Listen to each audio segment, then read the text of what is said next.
Bien, bonjour à tous, bienvenue du coup pour le premier épisode sur BPM Podcast. Aujourd'hui, on a donc 3 invités. Je vous laisse vous présenter chacun à votre tour. Mais bonjour tout le monde, Mathéo Campion, kinésithérapeute du sport depuis 1 an et demi. Et donc moi, à titre personnel, je pratique le football, la course à pied, le squash. Et je travaille sur Bordeaux dans plusieurs établissements, cabinets, cliniques et puis aussi club de foot. Bonjour à tous, moi je m'appelle Jules Bidon, j'ai 25 ans, j'ai un master en STAPS. Je suis préparateur physique au Crèves de Bordeaux, au service médical sur la réathlétisation, et je travaille dans un club pro de hand féminin à Bègle en 2e division. Je cours un peu, j'ai lâché le foot et voilà. Et moi, du coup, c'est Gabriel Tual, donc athlète professionnel sur 800 mètres en athlétisme. J'ai fait les Jeux à Paris, à Tokyo, je suis champion d'Europe. J'ai 27 ans et je m'entraîne essentiellement à Bordeaux, voilà, sur différentes structures, mais de l'entraînement et du coup athlète à temps plein. Et donc, je fais que ça depuis maintenant 2 ans. Et voilà. Eh bien, très bien. Et donc aujourd'hui, vous êtes là parce qu'on va parler sport. On va aborder 4 thématiques et la première, c'est celle des blessures. Est-ce que vous, du coup, toi, dans ta vie professionnelle ou même vous, dans votre vie personnelle... La blessure fait partie du Voilà, sportif. c'est ça. Forcément. Est-ce que vous êtes déjà blessé? Ouais, et du coup, j'en parlais au début. Moi, j'ai eu plusieurs types de blessures. Des blessures, du coup, que je me suis faites en athlée, notamment fracture de fatigue au pied. Fracture de fatigue exactement au naviculaire. Donc, bon, c'est. Je pense qu'il pourra en parler de la blessure, mais voilà, encore une fois, ça fait partie du jeu. Nous, on sait tous qu'on va se blesser. Alors, on essaie finalement de se blesser le moins possible, mais voilà, c'est des choses qui. Pourtant, on est obligé de se blesser en faisant la pratique du sport? Peu importe le sport. Ouais, je pense que quelqu'un qui se blesse pas. Alors après, c'est pas forcément c'est pas grave. Aujourd'hui, des fois, on associe la blessure à quelque chose de très grave. Mais non, pas forcément. Alors moi, il se trouve que oui, fracture de fatigue, c'est un grand mot, mais c'est juste que voilà, c'est un œdème de stress. C'est parce que je courais trop ou j'ai repris trop vite. Mais des petites contractions, des petites tendinites, on en a tous les jours en athlète dans le sport de haut niveau. Je pense que je suis pas le seul, hein, mais tous les athlètes te diront, quand je cours ou quand je pratique mon sport, j'ai toujours mal quelque part. Ah, j'ai mal au genou un peu, j'ai mal au tendon, j'ai mal aux pieds. Des fois, tu as mal au mollet. Enfin, c'est partie intégrante du sport de haut niveau. Après, il y a des blessures, voilà, qui sont plus ou moins impactantes, plus ou moins contraignantes. Et après, forcément, faut faire avec. Et plus tu as de blessures, plus tu apprends aussi à vivre avec. Donc j'ai eu ça très jeune, j'ai eu ça en 2019. Et du coup, t'avais quel âge? J'avais 20 ans, Ah ouais, allez, ok, ouais, 21. vraiment. Je commençais ma carrière de sportif de haut niveau. Et bon, t'es un débutant, donc tu gères comme tu peux, mais je crois que je me suis arrêté 2 mois, donc j'ai dû faire de l'haltère-G, de la kiné, et en fait c'est un peu une étape nécessaire à te dire, ok, bon, en fait, la kiné c'est vraiment important, faut que j'en fasse avant de me blesser, avant que ça arrive, et faut que j'en fasse à peu près 2-3 fois par semaine, et du coup tu t'organises en conséquence pour prévenir la blessure. Ouais, pour l'éviter, ok. Exactement. Et puis après, il se trouve que je me suis aussi fracturé la clavicule. Mais là, du coup, t'as été arrêté plus longtemps. Oui, non, pas vraiment finalement. 2 mois aussi? Moins. Ah ouais? Ouais, justement, c'est ça, on apprend à faire avec. C'est que j'ai pas fait d'athlé pendant 1 mois, mais par contre, au bout de 4 jours, j'étais sur un vélo et je reprenais, je reprenais le sport, quoi. Et au bout d'une semaine, je faisais de la muscu. Alors, pas sur les épaules, mais on trouve toujours en fait des combines.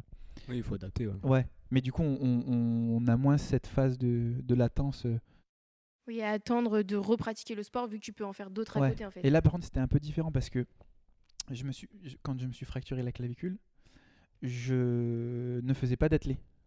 En fait, c'était un regroupement qu'on avait à Tignes avec l'équipe de France et on nous a fait faire un stage cohésion d'équipe, Ah donc oui, une ok, activité biathlon.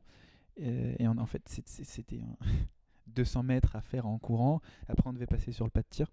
Et puis dans la neige, en basket, j'ai glissé et crac. Je me suis pété la clavicule, mais je me la suis bien pété. Et donc, tu te blesses à 4 mois d'une échéance, où là, du coup, tu sais que tu y vas pour une médaille. Ouais. Et tu te blesses pas sur de l'athlète, quoi. Tu te blesses vraiment bêtement sur un truc un peu stupide. Et donc là, par contre, pour gérer la blessure, c'est un peu différent. Mentalement, je parle. Physiquement, physiquement, t'attends. Mentalement, du coup, t'es impacté. Alors moi, je sais que j'étais en colère au début.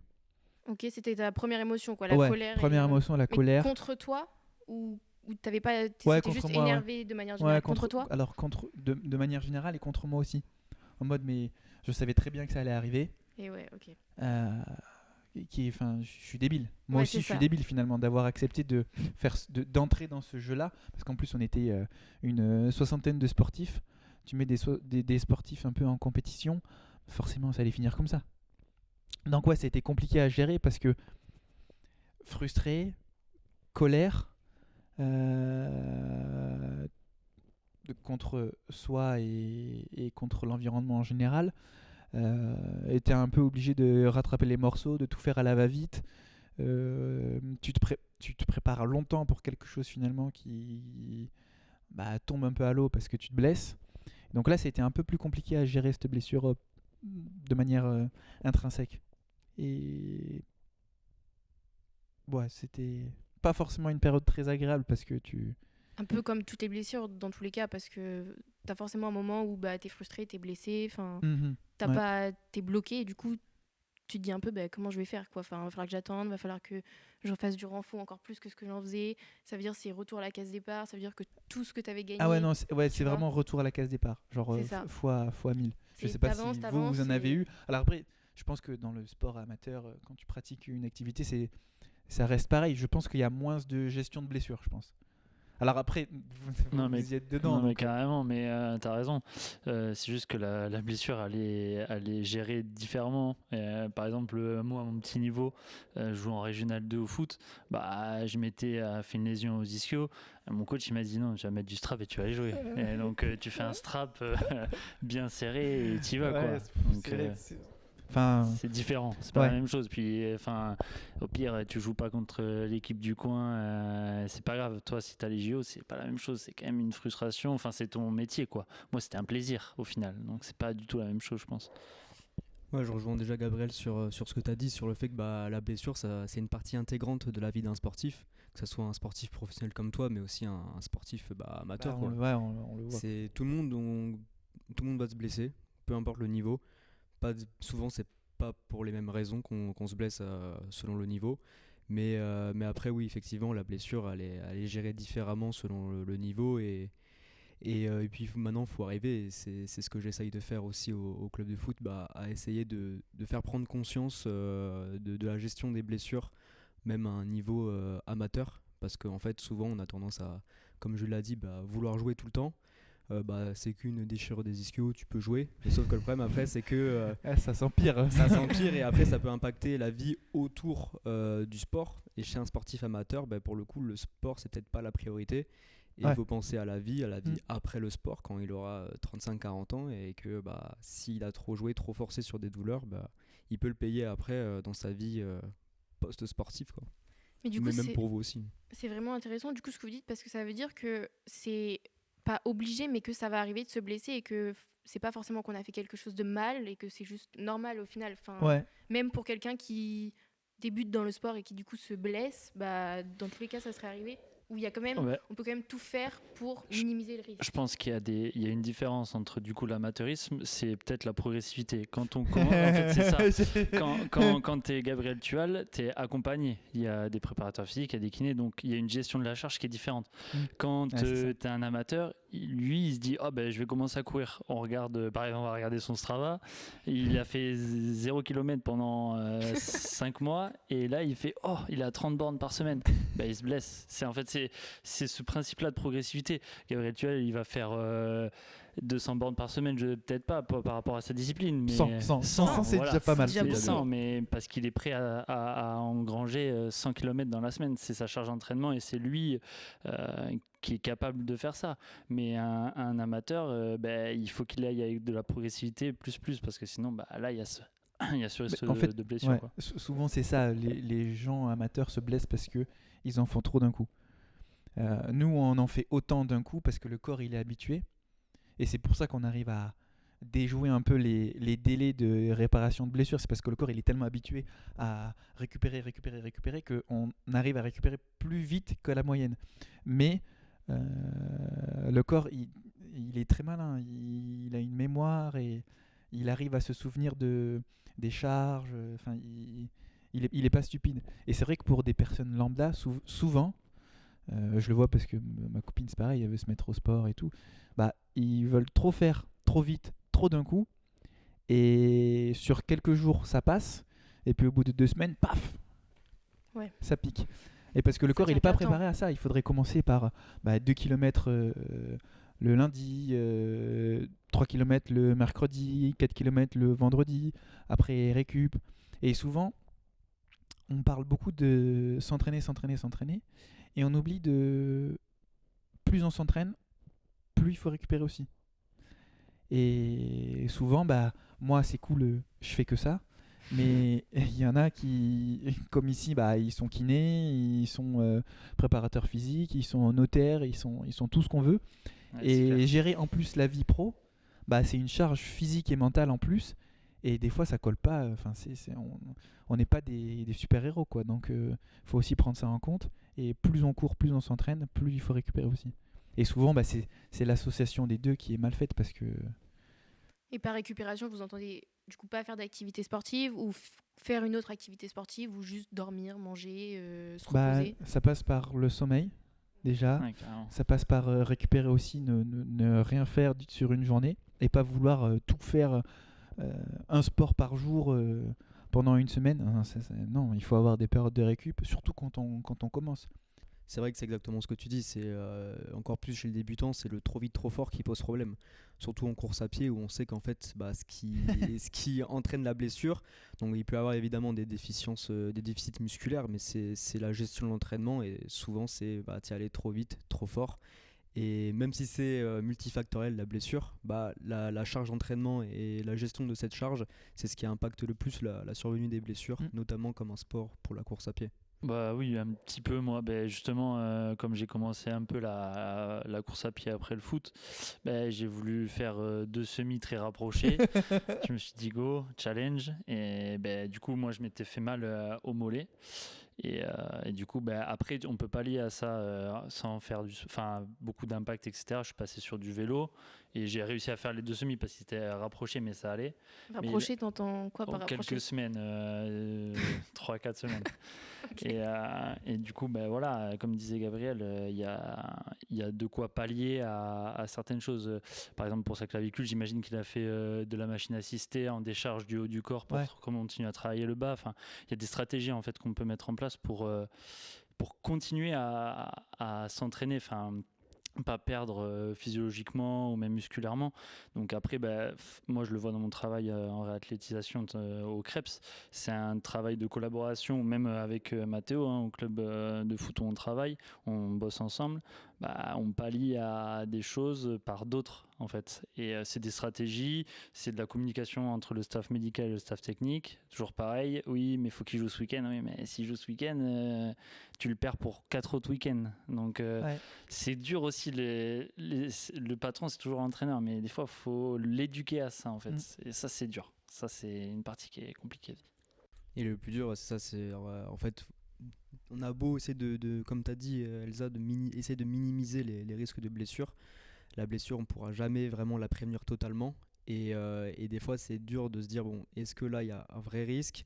En fait il faut réussir à quantifier le risque et quantifier la balance bénéfice-risque justement. Est-ce que le joueur, est-ce qu'il joue, est-ce qu'il y aura plus de bénéfices à ce qu'il joue par rapport au risque qu'il se blesse. Et c'est ça qui est difficile à vraiment quantifier, à équilibrer quand on gère des athlètes. ou des Est-ce sportifs. que des fois, c'est pas aussi juste l'athlète qui veut pas avoir sa blessure et qui, C'est les deux. qui juste il va de C'est- lui-même? Non, mais ça, c'est sûr. Il y a des athlètes ou des joueurs ou des joueuses, enfin bref, leurs personnalités font que certains ou certaines sont plus durs au mal aussi. Ou alors, ils vont même pas nous dire qu'ils ont mal parce qu'en fait, ils veulent jouer. Et c'est là où c'est compliqué en fait parce que par exemple si on prend le RPE, c'est des choses en fait pour quantifier l'intensité de l'entraînement ou d'une charge de C'est le travail. ressenti. Ouais, c'est le ressenti de l'effort. Mais il y a aussi les états de forme, donc avant les entraînements. Et du coup, moi, je regarde ça, je suis assez attentif, notamment dans le club où je travaille. Euh, Certaines, elles sont tout le temps dans le vert, alors qu'elles ont pris certaines charges. Et puis tu les vois, elles grimacent un peu après un sprint et tout. Tu te dis, bon, mais c'est bizarre quand même, parce que tu es dans le vert depuis. Parce qu'en fait, tu fais une tendance, tu vois la tendance, elle est dans le vert depuis 4-5 jours. Bon, ben let's go. Et en fait, non, c'est juste que il y a le match contre son ancienne équipe ce week-end et elle veut jouer. Il y a plein de trucs comme ça. C'est ça qui est dur aussi, parce qu'il y a des athlètes, mais après. C'est pareil, plus ou moins jeunes qui se sont peut-être jamais blessés, ils vont souvent être dans le vert et se dire vas-y c'est bon, je peux y aller, et jusqu'au jour où il y a blessure. Et là après la gestion de la blessure elle est plus la même. Donc c'est du vécu aussi, hein. C'est de l'expérience je pense qui fait que derrière la prise en charge de la blessure, même pas en autonomie par rapport à l'athlète, elle est différente. Et du coup, toi, Gabriel, tu avais parlé du fait que psychologiquement, ça pouvait être compliqué, qu'on ressentait différentes émotions. Est-ce que ça, vous le voyez aussi dans les amateurs, par exemple, qui viennent te voir, Mathéo, Ah bah, en tant moi, que je pense kiné? encore plus même. Bah, il y a différents cas. Ça dépend du tempérament des patients et des sportifs. Mais c'est vrai qu'il peut y avoir justement le patient qui se prend un peu pour un sportif de haut niveau qui ne l'est pas. Et où lui, justement, il va avoir beaucoup de frustration. Alors qu'au final, l'impact dans sa vie réelle est moindre. Et puis à l'inverse, il y a justement celui qui est plus lucide sur ce qu'apporte le sport dans sa vie. Et il s'est blessé, c'est comme ça, il va tout faire pour revenir et pour pas que ça le gêne dans sa vie. Et puis voilà, mais c'est vrai qu'il y a différents profils à gérer. Et puis c'est ce qui est dur dans nos métiers, c'est qu'il faut s'adapter du coup à qui on a en face de nous. Parce qu'on n'aura pas évidemment le même discours. Parce que des fois, ça diffère. Par exemple, tu vois, celui qui te dit oui, mais du coup, ça impacte vraiment ma vie, tout ça, il va avoir plus de mal à du coup se soigner et à se remettre que quelqu'un qui accepte la blessure et qui va se dire ok, je vais prendre mon temps, je vais y aller doucement, ça va repartir, quoi. C'est ça, parce qu'on sait que la psychologie et comment tu te prépares pour gérer une blessure, ça va avoir un impact justement sur ton temps de récupération. Si tu es tout le temps négatif, tout le temps frustré, tu vas moins bien récupérer que quelqu'un qui prend ça bien, qui est positif, qui va de l'avant et qui sait qu'à un moment donné, il va revenir à son niveau. Donc c'est vrai que il faut réussir à manager tout ça et à faire comprendre aux gens qui sont très frustrés que maintenant ils sont blessés, ils y peuvent rien, que maintenant il faut aller de l'avant. Il faut pas se dire pourquoi moi, pourquoi maintenant, pourquoi à ce moment-là, essayer de chercher pourquoi on s'est blessé. C'est ce qui amène souvent la frustration et toujours penser au passé, quoi. Et voilà, faut se dire on va de l'avant et voilà. Et Tu t'es blessé, tu t'es déjà blessé ouais, je me suis blessée. Je rigole parce que du coup, j'avais été voir un kiné dans lequel, dans un cabinet où il travaille, voilà. Et je me suis blessée au genou. Et exactement pour ce que vous avez dit, hein, j'étais un peu trop vite, un peu trop fort. C'est bien parce que je pense que tu vas bien t'identifier. Ah ouais, non, là, c'est exactement ça. Et ouais, j'avais des douleurs au genou dès que je courais. Du coup, j'ai été voir Thomas Cassagno et il m'a fait du coup un programme de course où je devais du coup reprendre doucement. Et c'était vraiment très frustrant parce que la course, moi, je le vis un peu comme un échappatoire où le soir, après ma journée de travail, voilà, je vais courir parce que ça me libère, parce que ça me fait du bien. Et ça fait que le lendemain, allez hop, c'est reparti, on repart. Et du coup, pas avoir ce moment, on va dire, de sport où je me défoule, ça faisait que j'avais une accumulation et qu'en plus, du coup, je vivais la blessure. Donc j'étais là, je me suis dit, super, quoi, ça devenait vite lourd. Et donc j'ai suivi son programme quand même, j'ai vraiment fait attention. Donc des fois j'allais juste courir 10 minutes, c'était très frustrant, c'était vraiment terrible. Mais je le faisais, je courais 10 minutes et puis c'était comme ça. Et au bout de 2 mois, du coup j'ai recommencé à courir un peu plus. Donc pour vous donner un ordre d'idée, je courais 4 km. Voilà, c'était vraiment le Graal. Et la douleur est repartie. Et là, du coup, la rechute, elle a été vraiment terrible parce que vu que j'avais fait vraiment très attention pendant 2 mois à vraiment faire le renfort, à faire les séances qu'ils prévoyaient, et en plus que ça reparte au bout de 2 mois, bah, là, ça a été vraiment un coup de massue. Et donc, je suis retournée voir Thomas, on a refait des exos encore. Je suis repartie du coup sur le tout début du programme qu'il m'avait redonné. Et alors là, accrochez-vous parce que c'est le truc du coup à pas faire. Mais j'avais un semi. Je l'ai pas J'ai préparé. fait le semi. Et voilà. J'ai fait, J'ai eu mal. Tiens donc. j'ai fait le semi sans J'ai prépa. aggravé ma blessure. J'espère Non, que Thomas va j'ai- pas écouter ça. hein. J'espère qu'il va pas écouter ça, sinon c'est sûr il va me tuer. Mais non, j'ai fait le semi. J'ai pas eu mal pendant le semi, mais parce que je pense du coup on revient sur le fait que c'est un peu dans la tête où je voulais pas entendre que j'avais mal, je voulais C'est pas sûr, entendre ça. t'écoutais pas ton corps. Ouais, non, c'était ce semi, je dois le faire. J'ai prévu de le faire, je vais le faire, je vais le finir, peu importe le temps que je vais mettre, mais je vais aller jusqu'au bout. Et c'est ce que j'ai fait. Et depuis, tout va bien, je recours comme si de rien n'était. C'est Voilà, génial. je n'ai plus mal. Et c'est reparti. Alors attention, je fais quand même attention et tout. Je vais Après, pas tu comme sais, une grosse souvent, brute. le renfort, il paye pas de suite, il paye après. C'est peut-être ça là. Et c'est pas quelque chose de. De toute façon, le Ouais. sport, c'est pas une science exacte. Mais c'est ça, et puis le corps humain Et- tel quel, c'est pas une science exacte. Ouais, ouais, non, franchement, On essaie de c'est tout un peu faire ce compliqué. qui marche pour le plus grand nombre, mais des fois ça marche pas pour certains, et Ouais. des fois c'est l'inverse qui marche.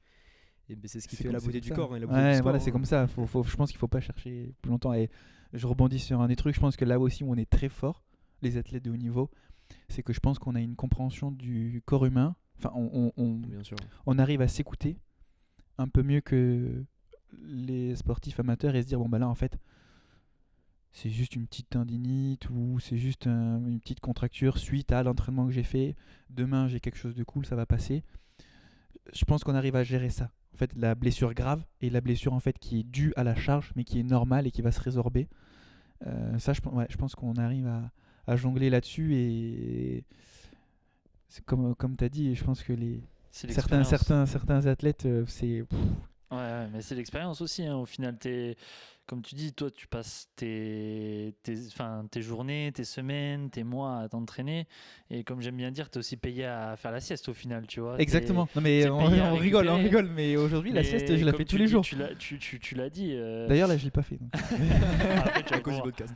Mais comme tu dis, tu t'en parlais là, il y a des gens qui ont un travail à côté, mais il y a peut-être une vie familiale aussi. Ouais. Et en fait, toute cette charge, plus l'entraînement, donc la charge mentale, plus l'entraînement, et des fois, tu as le niveau un peu entre presque au foot, on le voit déjà en National 3, tu as 4-5 entraînements, mais tu n'es pas pro. Donc, tu as aussi ta vie à côté. C'est dur, mais c'est ce que tu disais en fait. Il faut voir l'athlète dans sa globalité aussi. Même toi, j'imagine, des fois, tu as un stress externe, ta vie sentimentale ou des choses comme ça, et ça peut impacter Ouais. ta forme du moment. Quoi. Ah Et ouais. c'est pour ça que Il c'est y a rien hyper de toute façon qui important. impacte. Ouais, il y a plein de choses. Hein. Donc c'est pour ça que c'est vraiment intéressant Je pense que quand tu es entraîneur ou quand tu accompagnes quelqu'un, il faut aller creuser un peu, savoir qui est la personne. C'est pas juste. Aujourd'hui, encore plus maintenant, Mm. c'est plus que de la course. C'est la course, la nutrition, le sommeil, la prep mentale, la prep C'est physique. des détails qui font la diff maintenant. La récup. Enfin, c'est sur du détail. Donc, il faut vraiment que l'entraîneur il ait une vision globale et qu'il essaie d'aller chercher plus que dans l'entraînement. Parce qu'aujourd'hui, ça. Et est-ce que contrairement à quelqu'un qui pourrait avoir une vie, on va dire banale, mais dans son bureau, qui va travailler, qui repart le soir, est-ce que tu arrives à des fois te décrocher du sport et à arriver à avoir une vie où il y a des moments où tu vis des moments sans sport dans ta tête? Ou est-ce que non, c'est tout le temps présent, tout le temps là? Non, il faut décrocher, franchement. Et t'y arrives? Ouais, je pense. On a toujours des phases où là, forcément, il faut être vraiment concentré, il faut penser qu'à ça. Mais il y a des phases où il faut se permettre, il faut s'accorder le droit de penser à autre chose et de faire autre chose. Sinon, c'est pas vivable. On est des êtres humains. Il faut qu'on ait notre moyen d'échappatoire aussi, parce que moi aujourd'hui, c'est mon métier. Et comme toi, on est obligé de faire quelque chose de loisir qui ne nous fait pas penser à ce qu'on fait d'habitude.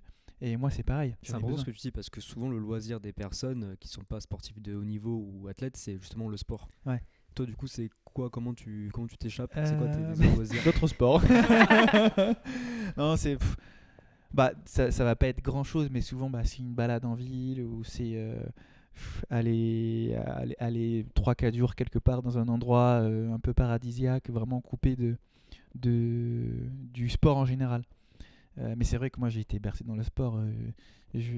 Enfin, euh, pour prendre l'exemple là, pour le jour de l'an, du 1 au 4, bon, ben, je pars au pas de la case, je pars skier un tout petit peu. Pas grand chose, mais voilà, c'est mon moyen d'échappatoire. Je vais faire ce qui me fait kiffer. Ça reste du sport. Ouais, ouais, mais depuis que j'ai 2 ans, je fais du ski. Mon père m'a bercé là-dedans. Mon père était un ancien coureur de 8. J'ai grandi que autour du sport. Je fais du ski, du surf, du vélo, de la natation, j'ai fait du foot. Vraiment, j'ai tout fait, quoi. Et bon, c'est vrai que c'est très axé sport, mais on arrive à trouver des moyens d'échappatoire. Ouais. Justement, moi je me demande souvent dans le monde professionnel, est-ce que vous avez à quelle quantité vous avez le droit de faire des autres sports? Quand on sait que le ski peut être forcément pourvoyeur de blessures, le surf aussi. Donc comment tu arrives à gérer ça par rapport à ta carrière pro dans la course à pied? Bah, déjà, on n'en a pas beaucoup, hein. Moi, je vois. Bon, je sais pas si vous voyez un peu comment ça s'organise une saison en athlée. On reprend à peu près vers mi-octobre. Et moi, de octobre à mai, je m'entraîne. Après, il y a des phases de charge et des phases de décharge. Souvent, c'est 6 semaines de charge et une semaine de décharge. Donc là, j'ai eu déjà une semaine de décharge quand je suis parti à Los Angeles. Un peu plus tard que la Toussaint, enfin début novembre, mi-novembre plutôt, fin novembre. Là, je vais en avoir une le jour de l'an. On en aura une en mars. Mais c'est des semaines de semi-repos, donc on s'arrête pas vraiment. Parce que justement, on fait de l'athlé, c'est un sport qui est quand même assez ingrat. Et on ne peut pas se permettre de s'arrêter plus que 4 jours.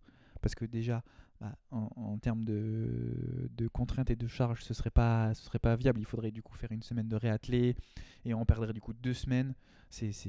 Franchement, c'est pas faisable.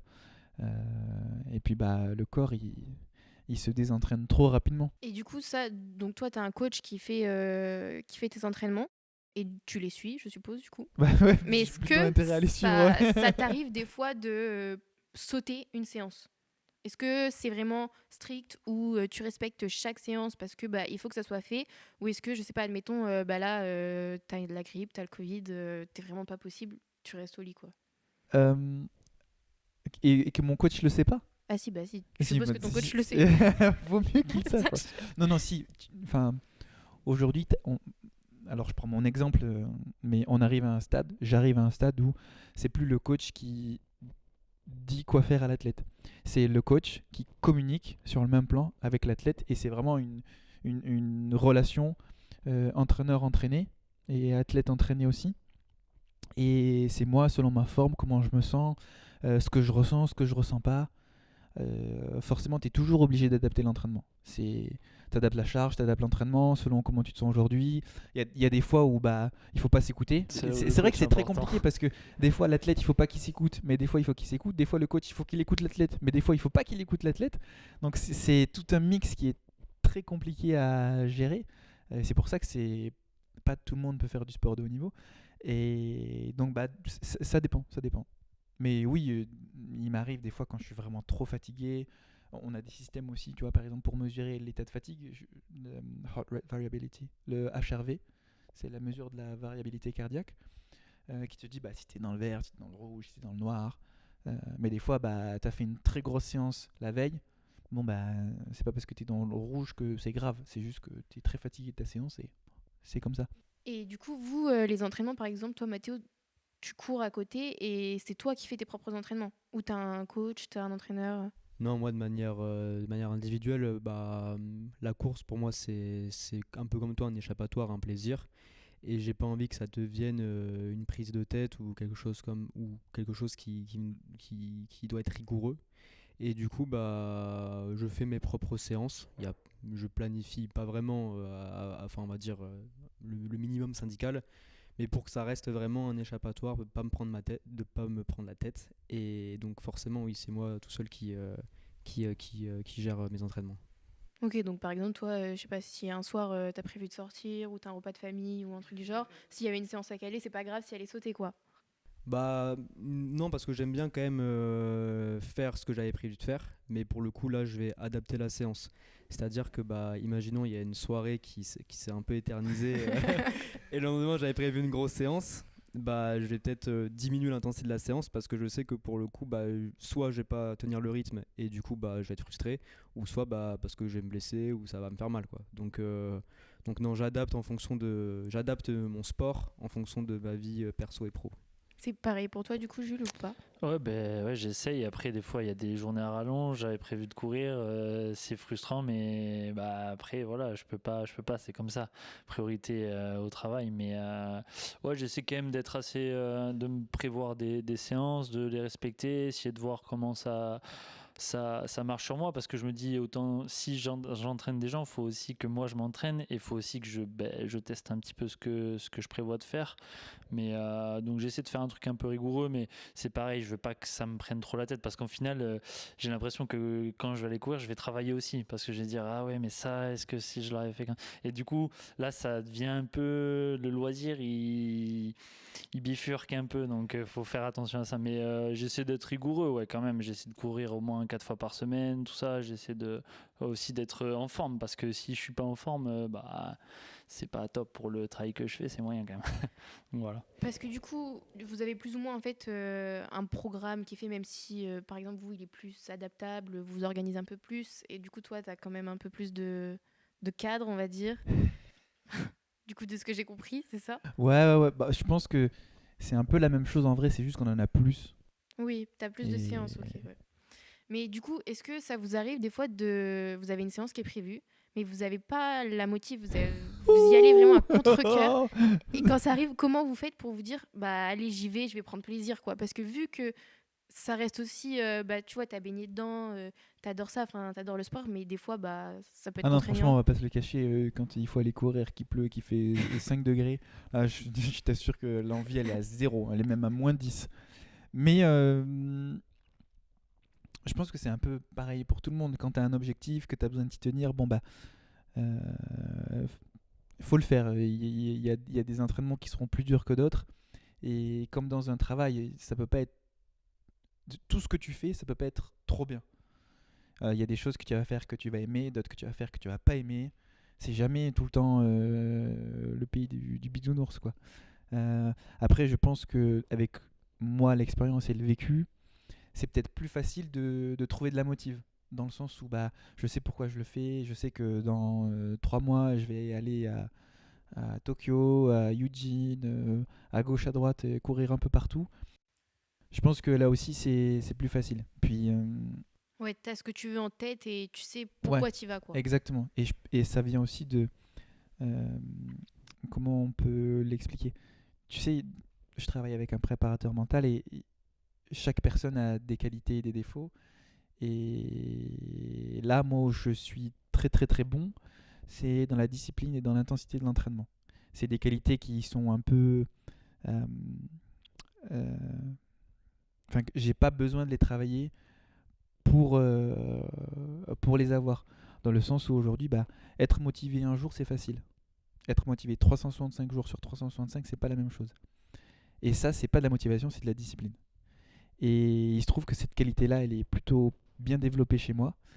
Et donc j'ai pas trop ce souci-là. Et puis le fait d'être en groupe, parce que je m'entraîne pas tout seul, Oui, je l'ai ça, pas ça dit, mais aide je de suis pas en être tout groupe, seul. on est une quinzaine. Bon bah quand tu es dans un jour un peu moins bien, tu te fous derrière le peloton, tu suis, hop, la séance elle est pliée. Finalement à la base, si j'avais été tout seul, je l'aurais pas faite. Et là je me retrouve à la faire en plus, être dans les temps qui ont été demandés par le coach, parce que c'est quand même très, donc c'est très précis. Mais donc bah, c'est tout bénef. Et ça c'est de la discipline. Et c'est vrai que c'est plus compliqué à avoir et à travailler parce que ça demande vraiment, il faut vraiment se faire mal, hein. Mais encore une fois, après la séance, tu l'as fait, tu es encore plus content de l'avoir fait quand t'en avais pas envie à la base. Et je pense que ouais, j'ai un environnement qui est plus propice quand même à se saigner, quoi. Enfin, franchement, Bon, encore une fois, je le vois parce que j'ai une copine à la maison, mais quand tu fais 9h, 19h30 et qu'à 19h30 il faut aller courir, que tu t'es fait démonter toute la journée, bon, je peux comprendre que c'est un peu plus compliqué. Mais bah, des fois, ça fait du bien. On s'en rend pas compte de suite, mais des fois, ça fait du bien. Ça permet de vraiment couper. Et puis, ça apporte encore plus de bien-être une fois que tu l'as fait et que tu sais que tu l'as fait, qu'en plus, tu y es allé et tu t'es donné du mal. Enfin, moi, T'es c'est comme encore ça que plus je le vois, mais satisfait t'es de encore plus l'avoir fait, ouais. satisfait, ouais, t'es encore plus content Mm. et t'es encore mieux. Mais tu te dis, punaise, bah heureusement que j'y étais en fait. Ouais, mais de passer de ce step-là de j'ai la flemme à vas-y, j'y vais et je le fais, il y a deux mondes. Est-ce que vous entraînez tout seul ou vous êtes comme Gabriel et vous avez plus un groupe d'amis que vous voyez pour vous entraîner ou... Bah, perso, après Mathéo, il expliquera, mais ça dépend en fait. Le plus souvent, je suis tout seul. Et c'est vrai que c'est dur le matin quand tu commences, je sais pas, vers 9h30, 10h, tu mets le réveil à 7h et que tu vas courir entre 8 et 9, tout seul, il fait encore nuit, il pleut, il fait froid. Bon, bah, de toute façon, c'est comme ça. Là, je parlais avec un pote hier d'ailleurs, il me disait, ouais, mais je comprends pas pourquoi tu t'inscris à des semis. Mais si je m'inscris pas, parce qu'il me dit, oui, tu prends tes chaussures, tu fais 21 km, tu l'as fait ton semi. Ouais, mais si j'ai pas d'objectif, mon gars, je vais pas aller m'entraîner, quoi. Enfin, il faut une carotte au bout. Mais du coup, ouais, en général, je suis tout seul. Après, mon père, je cours aussi beaucoup avec mon père. C'est mon meilleur pote de la course, on va dire. Donc ouais, mon partenaire de course c'est surtout mon père. J'ai un de mes meilleurs potes avec qui je fais pas mal de semis aussi, mais ouais, en général les entraînements c'est solo, hein. C'est solo et des fois ouais, c'est vrai que la motivation par paire, on parle un peu de ça de temps en temps, mais c'est important quand même. Mais après, je me dis, voilà, je pense que j'ai aussi ce truc-là d'être rigoureux et discipliné, en fait. Et c'est bien parce que je me dis, si moi je le suis, je vais être autant exigeant avec les athlètes que j'entraîne. Parce que sans ça, c'est compliqué, en C'est fait. bien aussi de l'être, Exactement. de l'infliger aux autres, mais de se l'infliger à Voilà, soi-même aussi. c'est ça. Enfin, de se Et l'infliger, c'est peut-être un mot un peu fort, mais non, je suis d'accord sur ça. Mais donc, ouais, je suis plutôt dans cette optique-là, personnellement. Bah moi pour ma part, c'est vrai que pour la course à pied, c'est plutôt tout seul. Mais après justement quand j'ai pas envie, bah, justement j'ai plutôt cherché à courir avec quelqu'un. Parce que là justement je sais que avec cette motivation extrinsèque ça va me pousser et me permettre de faire la séance que j'avais prévue. Et puis sinon justement si je trouve personne ou que je suis obligé de courir tout seul, c'est le fait de me dire non mais pense à après quand tu l'auras fait comment tu vas te sentir. Et c'est ça qui me dit bon allez faut vraiment que j'y aille. Et effectivement, quand on fait des grosses journées, qu'on doit ensuite aller faire du sport, c'est compliqué. Mais la technique, en fait, c'est qu'il faut y aller direct. Si tu te poses dans le canapé, exactement. Il faut rentrer et aller directement sur les chaussures, c'est ça, et ressortir directement. faut penser à autre chose. Ouais. Peut-être qu'on arrive aussi plus à, enfin, moi j'appelle ça comme ça, mais poser le cerveau. Et puis tu réfléchis pas, tu cherches pas. Après, encore une fois, nous c'est plus facile parce que on va pas courir à 7 heures, ça m'arrive pas. On va courir à 10 heures, on a des cadres propices à ça. Ça reste plus facile. La carotte, je pense que, comme tu l'as dit, elle est plus grosse pour moi que pour une personne lambda. Parce que du coup là actuellement, votre carotte, c'est quoi? Et est-ce que tu t'es fixé un objectif? Est-ce qu'il y a quelque chose pour lequel tu t'entraînes? Là, je m'entraîne pour le semi de Biarritz. En plus, il est sympa, vraiment, il est cool. Je le fais tous les ans. Et du coup, ouais, c'est un peu la carotte, mais dans longtemps, elle est assez début mai. Mais après, j'ai des objectifs un peu intermédiaires. Je pense que toi, c'est pareil. Je vais faire le semi d'Arcachon. Mais en fait, c'est pas mon objectif principal. Alors, si on peut appeler ça un objectif, hein, je sais pas, voilà. Mais par exemple, voilà, des objectifs un peu intermédiaires. Je pense que toi, tu as des courses où tu vas pas chercher à performer, mais te remettre un petit peu pour. Je sais pas, peut-être te dire je vais voir si le premier 400 a une allure un peu différente pour mes autres 800, des choses comme ça. Je pense qu'il y a des stratégies qui sont mises en place dans ta préparation pour ton objectif principal qui est une course. Alors souvent c'est pas forcément sensation physique, c'est plus en stratégie de course. Ouais, ok, oui. Courir devant, courir derrière, courir au milieu, et puis forcément les compétitions de début de saison. On sait que le corps, il faut qu'il se mette en route. Il a une mémoire, c'est bien, mais il perd aussi très vite. Et donc, il faut qu'il retrouve cette mémoire-là. Et souvent, on est quand même un peu moins sévère avec soi sur les courses de début. Parce que, justement, pour ça, il faut Mais il c'est faut une reprise. réapprendre et ça reste quand même une reprise. Même si nous, on fait que ça à l'entraînement, bon, mais la compète, c'est pas l'entraînement. Et il se passe plein d'autres choses.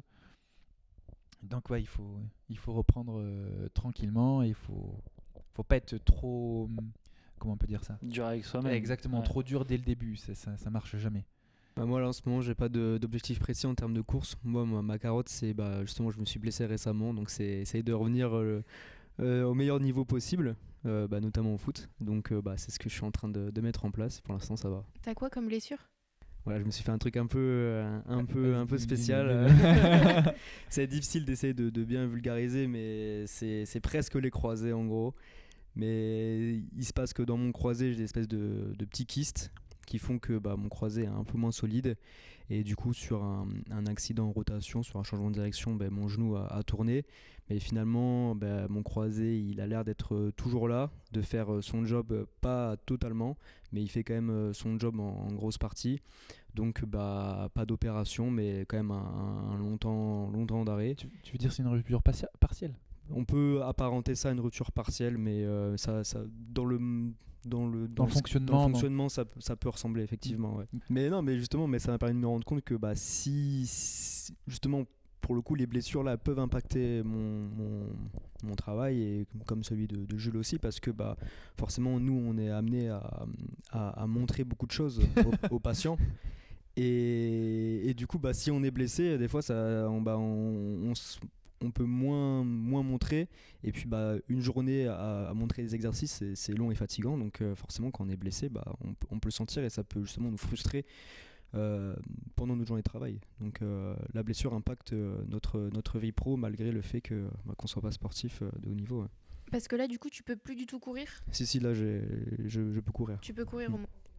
En fait, comme il n'est pas totalement cassé, bah, j'ai jamais trop arrêté la course parce qu'en fait, le problème du croisé, c'est tout ce qui va être en rotation. Et la course en ligne droite, du coup, bah, ton genou, il est dans l'axe et ça pose pas de problème. Une personne sans croisé, qui n'a plus de croisé, qui s'est pas fait opérer, peut quand même faire de la course à pied dans l'axe. Bah, il faut bien évidemment une rééducation parce qu'il faut ramener son genou à ce niveau-là. Mais en soi, on peut faire de la course dans l'axe sans avoir de ligament croisé antérieur. Ok. Et bon, alors du coup, tu n'as pas d'objectif, mais par exemple, toi, tu as un objectif. Est-ce que tu l'attends avec impatience? Est-ce que tes proches ils vont être là? Est-ce que ça aussi, ça peut jouer? Est-ce que sur tes compétitions, pareil, tes proches viennent te voir? Et est-ce que ça influence aussi votre état d'esprit et la façon dont vous êtes pour la course? Est-ce que ça vous apaise? Est-ce que ça vous encourage? Personnellement, ouais, il y a quand même mes proches qui viennent, il y a mes parents, il y a ma copine, donc c'est quand même cool, c'est un événement que tu prépares. Bah, après, mon père, lui, il le fait aussi en général, il court, il fait les mêmes courses que moi. Donc ouais, non, c'est un truc qu'on attend quand même. C'est une date qui est cochée dans le calendrier et qu'on attend quand même un peu avec impatience. Donc ouais, c'est important. Même pour mes proches, bah, quand je cours le matin, bah, je laisse ma copine. Après, elle va travailler, je vais travailler. Enfin, ça impacte aussi notre vie perso, mais elle sait que pour moi c'est important. Donc c'est cool. Et puis pareil avec mon père, bah, quand on va courir et qu'on sait qu'on fait la même course, bah, on se chambre un peu, tout ça. Voilà, je le laisse souvent derrière moi, mais c'est la différence d'âge qui fait que. Mais non, c'est plutôt très fun. Et puis mes proches sont là, donc c'est vraiment cool. Alors moi, ils essaient de venir C'est un peu loin. au max parce que voilà, il y a des destinations qui sont un peu compliquées. C'est pas Biarritz. C'est pas Biarritz, ouais. Bon, il y a cette contrainte-là, mais je pense que quand on est athlète, on est obligé de pas se laisser impacter par ça. C'est-à-dire que mes parents soient là ou qu'ils ne soient pas là. Bon, mais dans tous les cas, je vais donner le meilleur de moi-même et ça ne va pas impacter ma performance. Dans tous les cas, ce que je vais donner, ce que je vais créer sur la piste, bah, c'est moi et moi seul. Après, je pense que oui, ça reste un plus.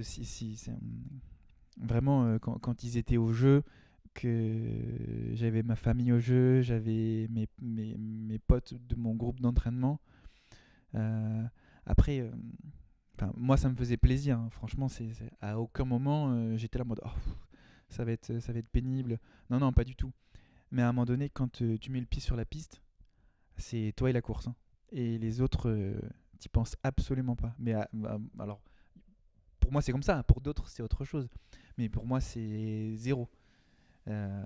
C'est Quand moi, tu cours, mes... tu penses pas. Bah, en fait, c'est Ah ouais, non, non, tellement court que. c'est moi, mes ancrages, ma course, mes routines. En fait, j'essaie de laisser le moins de place à... Mince, comment on appelle ça? À l'imprévu. Pourquoi? Parce que moins il y en a, moins je suis stressé. Et plus je suis dans mon cadre, dans ma routine, et moins stressé je suis, mieux c'est. Parce que 70 000 personnes qui crient ton nom, c'est pas rigolo. Vraiment, c'est pas rigolo. Donc il faut... Ça te met la pression à chaque fois? Ah, ouais. Je sais pas si vous connaissez Yann Schrub. Il est médecin, il fait du 10 000 mètres et du 5 000 mètres. Et on parle de temps en temps, en tout cas avant les jeux on parlait. Et moi je disais à tout le monde, faites attention parce que va falloir le préparer l'événement. Je pense que vous n'êtes pas prêts. Et moi je l'avais préparé avec mon prep mental. Et puis en fait Yann, ce qui s'est passé, c'est qu'il n'a pas fini son 10 000 mètres. Et il est passé à la trappe sur 5 000 mètres. Il n'a pas fait la finale. Et plus tard, on s'est retrouvés il n'y a pas longtemps en Afrique du Sud. Et il est venu me voir, il m'a dit ah franchement t'avais raison, sur le 10 000 mètres je me suis chié dessus. J'ai eu la flip et franchement j'avais le souffle coupé, j'y suis pas arrivé. Et sur 5 000 mètres c'était pareil, il y avait trop de bruit. Je suis sorti de ma course et j'ai pas géré ça. J'ai pas géré l'événement. Donc ouais ça fait vraiment très peur. Encore moins quand c'était à Paris, on était français, donc c'était encore décuplé fois 10. Donc j'ai même envie de dire il n'y a même pas besoin d'amener la famille ou les proches, quoi. C'est juste avec le public ça le fait. Mais voilà, moi vraiment j'essaie de pas être impacté là-dessus, et c'est moi et moi seul. Surtout qu'en plus des fois ils sont là, des fois ils sont pas là. S'il faut que j'attende qu'ils soient là pour perfer, je vais attendre longtemps parce que au rythme de mes courses, ça va être compliqué. Suivre Stockholm, Oslo, Paris, Monaco. Mais du coup, ça, c'est vraiment bien, enfin, je suppose, pour ta vie professionnelle, vu que toi, c'est ton métier. Et au final, tu vois, toi, sur un semi, tu as beaucoup plus de temps. Et est-ce que c'est comme Gabriel, où tu penses pas, c'est vraiment tes focus pendant tout le temps où tu cours? Ou est-ce qu'au final, t'es quand même là, tu penses Je pense sur un tout le semi, temps où tu cours? Je pense que t'as plein de Je pense pensées. que t'as le temps. Hein. Ouais, oui, exactement. C'est sûr que sur 21 bornes, tu penses à plein de trucs. Mais bon, après, je profite aussi de l'ambiance. Enfin, il y a du monde. Toi, au final, mes proches, je les vois, je sais pas, au 10e kilomètre, ils sont là, tu les croises 2 secondes. Et après, et des fois, j'ai fait celui de Bordeaux, ma mère, elle était là, je l'ai même pas vu. Elle m'a dit, tu l'as même pas vu? Ouais, je t'ai pas entendu, quoi. Enfin, voilà. Mais non, ouais, tu penses à plein de choses. Moi, je suis pas. Quand je cours un semi, je mets pas mes écouteurs. J'aime bien. Sans musique? Ouais, écouter un peu Prendre les gens et l'ambiance, tout. Même quand tu Ouais. t'entraînes ou juste le jour des courses? Bon, ça dépend. Quand je m'entraîne, des fois je mets la musique, des fois je la mets pas. Là, je crois que j'ai fait 6 mois sans musique, et là, ça fait 2 semaines que j'ai repris la musique. Je sais pas, ça dépend en fait. Mais c'est les moods. Ouais, voilà. Mais le matin, plutôt la musique aime. Grosse techno. Mais après, non, sinon, pas trop d'écouteurs. Voilà. Et puis, ouais, tu penses à plein de choses. J'essaie de pas penser au taf, mais non, c'est cool. Et puis, il y a des semis qui sont vraiment cool. Celui de Biarritz, l'ambiance, elle est vraiment sympa. Tu le recommandes? Ouais, je recommande. Ça monte un peu, mais je recommande. Mais pour avoir fait un 10 km une fois avec Adidas, je me rappelle très bien, tous les 500 mètres, il y avait une fanfare. Il y avait quelqu'un qui mettait l'ambiance tous les 500 mètres. Donc en vrai, franchement, c'est... T'as déjà fait une course de plus de 10 km ou c'est vraiment la plus grande distance Non, en que fait, t'aies faite? j'ai fait les 10 km pour tirer ma copine. Ah, Mais d'accord. sinon, j'ai fait un 1500 mètres une fois, parce que c'était les championnats d'Europe de police. Donc Ok. il n'y avait pas de 800 mètres, donc j'étais obligé de faire un 1500. Mais sinon, non. Sinon, non, Non, pas non. du tout d'endurance.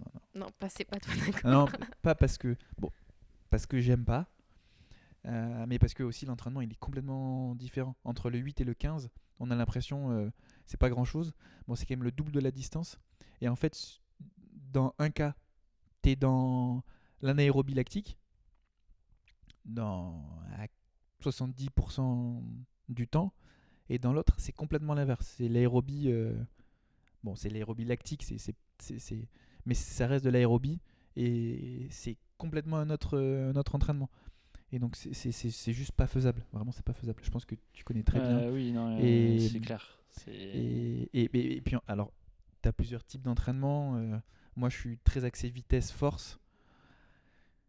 Ça m'arrange vraiment pas du tout, quoi. C'est vraiment pas à mon avantage. Donc non, je voyage pas sur les distances comme ça, comme peuvent faire souvent les coureurs de 5000, 10 000, marathon, semi-marathon, mais parce que ça reste de l'aérobie. Ils le travaillent tous les jours. Moi, je fais de l'aérobie que l'hiver. L'été, je fais que du lactique.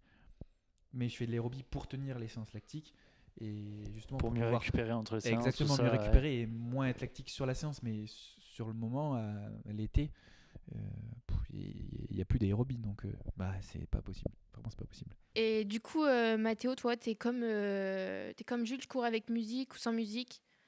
Mais moi je suis vraiment comme Jules dans le sens où il y a des fois où je vais courir sans musique, un peu comme lui, il y a un moment donné où j'avais très ma période sans musique, je me concentre sur ma foulée, sur le bruit que je fais quand je cours, et des fois il y a plus vraiment comme Jules quand il y a peut-être un peu moins de motivation, mettre justement la musique pour essayer de se motiver un peu, ou alors par exemple ce que j'aime bien faire aussi c'est sur mes footings, c'est mettre des podcasts justement. Mais par contre quand c'est des séances un peu plus intenses, là j'aime bien, soit si je suis pas motivé, mettre de la grosse musique, sinon pas de musique. Musique. Grosse musique. Donc type sortie longue, podcast, et quand c'est fractionné, musique, quoi. Ou sans. Ou sans, ok. C'est bien de rester concentré aussi parfois. Ouais. Bon, moi, avant chaque compète, moi, c'est musique à fond, hein. Casque, AirPod, personne me parle, personne m'entend, j'entends rien. Et parce qu'on a besoin de se mettre dans cette bulle-là. Ça fait partie de ce que tu appelais les ancrages. Ouais, la routine, alors, les ancrages, c'est un peu autre chose, mais ça fait partie de ma routine. Ouais. T'écoutes quoi comme genre de musique avant les compètes? Oh là. Mais c'est pareil, ça dépend du mood. Mais c'est vrai que, en fait, il faut voir vraiment le 800 comme quelque chose de dur, vraiment physiquement. C'est vraiment dur. Je sais pas si tu as testé. Non. Non. Endurance tout le temps, ouais. Ok. Bon, en fait, c'est comme si on te demandait de partir à fond. Et de quand rester t'en à peux plus, fond. et quand t'en peux plus, non, tu vas continuer de 200 mètres. Ok, ouais. C'est pas tu trouves que le 400, du coup, c'est plus simple que le 800? Ou ça demande juste pas le même non, effort? c'est pareil, c'est pas le même effort, mais c'est un peu pareil.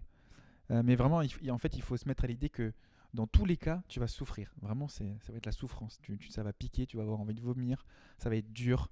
La dernière ligne droite, tu vas être au ralenti. Ça donne envie en plus. Bonne promo pour Ouais, le mais ça, c'est quand tu maîtrises pas. Après, quand tu es vraiment dans ta course, c'est quand on appelle ça un état de flow en prépa mentale, quand tu es dans cet état de flow où tout se passe vraiment comme tu l'as prévu et en fait, quand on te redemande à quoi tu as pensé, en fait, tu sais pas vraiment et juste tu as fait ce que tu avais envie de faire et ça s'est passé comme ça sans que tu réfléchisses. Là, franchement, moi, quand je fais le record de France en 2024, une 41-61, Bravo. merci. Déjà, je cours pas du tout pour aller choper ce record de France. Et en fait, je suis dans un mood. Ok, en fait, je veux rattraper les gars de devant, je veux gagner. Et à aucun moment donné, ça a été compliqué. À aucun moment. Punaise, ça, c'est fort quand même. Et Donc ça veut dire à aucun moment donné où t'as couru, tu t'es dit, punaise, là, c'est dur. ouais. Tu pensais juste pas, en fait. Ouais, voilà, exactement. Tu penses pas du tout à ça. Et donc, voilà, il faut partir à l'idée que ça va être dur. Et que, en fait, moi, j'assimile ça un peu à un gladiateur qui va entrer dans l'arène. Et ça, pour le coup, c'est mon ancrage. Les ancrages, du coup, c'est des scènes de films que je choisis qui me font penser à une émotion, à une sensation. Et quand j'en ai besoin, je fais appel à cette scène parce qu'elle me procure cette émotion. Et donc, c'est ça, quoi. Et la musique, ça fait un peu le même effet. Et pour le coup, j'écoute. Je sais pas si vous voyez du funk. C'est pas un truc brésilien? Non, non, c'est vraiment un truc un peu agressif, bourrin, où vraiment tu pars à la guerre, quoi. C'est vraiment ça l'état d'esprit. Mais du coup, ça te permet de te mettre dans ta bulle et tout. Ouais, donc, exactement. Dans ma bulle où du coup je suis le moins stressé et le plus confort. Tu peux pas couper ce stress-là. Quelqu'un qui n'est pas stressé avant une course, que ce soit en pro ou en amateur, je pense qu'il y a un petit problème. Alors oui, tu peux maîtriser cette sensation de stress, mais tu es quand même, on appelle ça de l'activation, tu es quand même un peu activé dans le sens où, tu as envie de donner le meilleur de toi-même, mais l'issue de la compète t'impacte pas. Mais le pire, c'est que ça arrive même s'il n'y a pas d'enjeu. Enfin, moi, je vais juste faire le 5 km de mon village. Le matin, je me lève, je me dis, punaise, c'est fou quoi d'être comme Ah ça. bah, Mais il n'y a pas il y a besoin. un enjeu pour toi en fait, Ouais. c'est ça. Ouais, C'est toi mais qui te le mets l'enjeu. tu vois, tu pourrais dire, ah bah j'y vais, je vais juste faire mon petit footing, j'y vais pour le courir avec ma famille, chill, on court tranquille. Mais il y a quand même ce truc de punaise, on prend une ligne de départ, Bah oui. faut arriver quoi. Et du coup, c'est quand même stressant et je trouve ça fou à chaque fois l'état dans lequel on peut se mettre juste pour un petit truc comme ça, alors qu'au final, sur les entraînements, bah on le fait déjà. Donc, Ouais, mais on revient sur un sujet, et l'entraînement c'est l'entraînement et la compétition c'est la compétition. Et il y a des gens qui sont, nous on appelle ça comme ça dans le jargon, mais c'est des professionnels dans l'entraînement. Et par contre en compète, c'est des grosses billes. Mais parce qu'en compète, il faut prendre en compte l'environnement, le stress, comment tu as dormi la veille, ce que tu manges. Et c'est vraiment pas du tout pareil.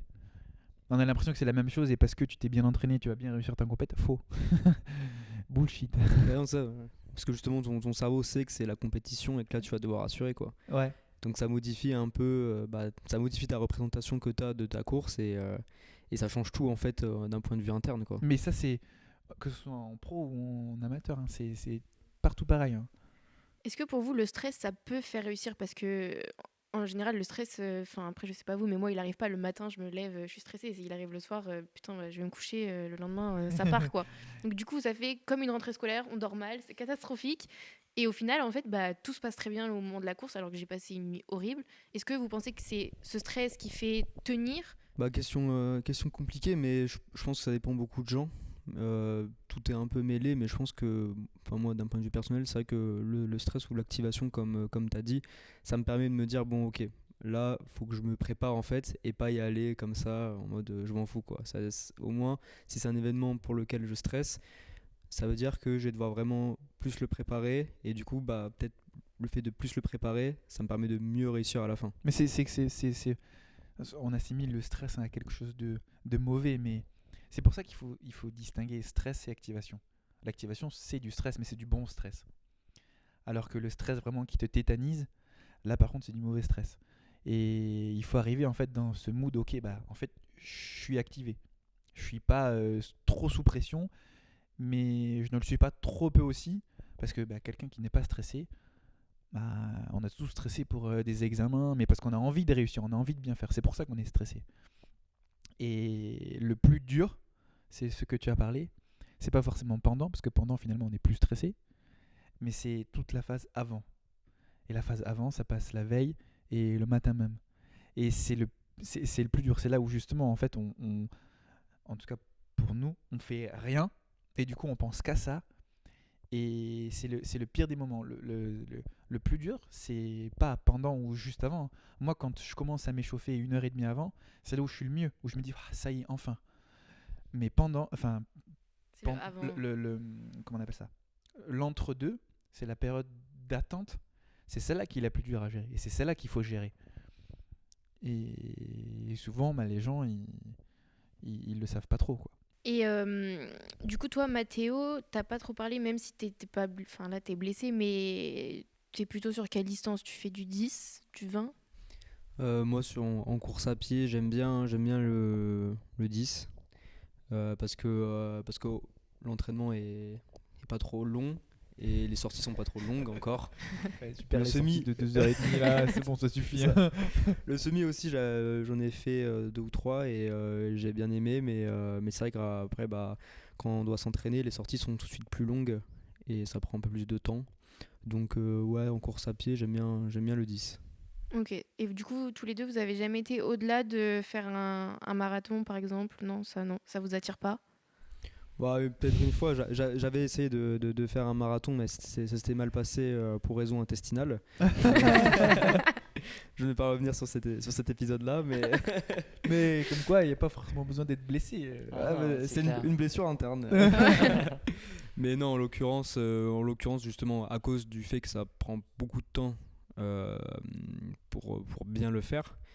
Parce que si je fais un marathon, c'est pour essayer de faire quand même quelque chose bien, de voilà, de me donner le plus possible Pas et d'essayer juste de faire le le meilleur. finir, Voilà, quoi. c'est ça, faire Tu le veux meilleur vraiment chrono, faire un temps. faire le meilleur chrono possible pour moi. Pour l'instant, non, mais je pense que oui, dans ma vie, j'en ferai. Je rejoins aussi Mathéo. C'est sûr qu'une préparation pour un marathon, c'est pas la même que pour un semi. Enfin, c'est le double de la distance. Quand tu Déjà un travailles- semi, franchement, je sais pas comment vous faites. Mais ouais, c'est quand même un peu plus conséquent quand on se déplace avec le club avec qui je travaille. Je me déplace avec eux le week-end. Des fois, ça fait des semaines à rallonge, quoi. Donc, c'est compliqué quand tu es en déplacement. Tu peux pas forcément aller courir. Alors que un peu l'opportunité, c'est le week-end quand on bosse, mais pas quand on bosse dans le sport, vu que la compétition, en tout cas sur un sport co, en fait, c'est une périodisation qui est simple parce qu'en fait, toutes les semaines, on joue. Vous, c'est un peu plus complexe parce que vous avez On a des phases, ouais, exactement, c'est voilà. différent, mais c'est ce que je disais Voilà, octobre. oui, ce que tu expliquais. Parce que je le décide aussi. Je pourrais très bien décider de faire les crosses et la saison indoor. Mais moi, j'ai besoin vraiment de poser mon entraînement, de me dire, ok, bah là, je travaille, je progresse, je fais ça pour progresser là-dedans, puis ensuite là-dedans.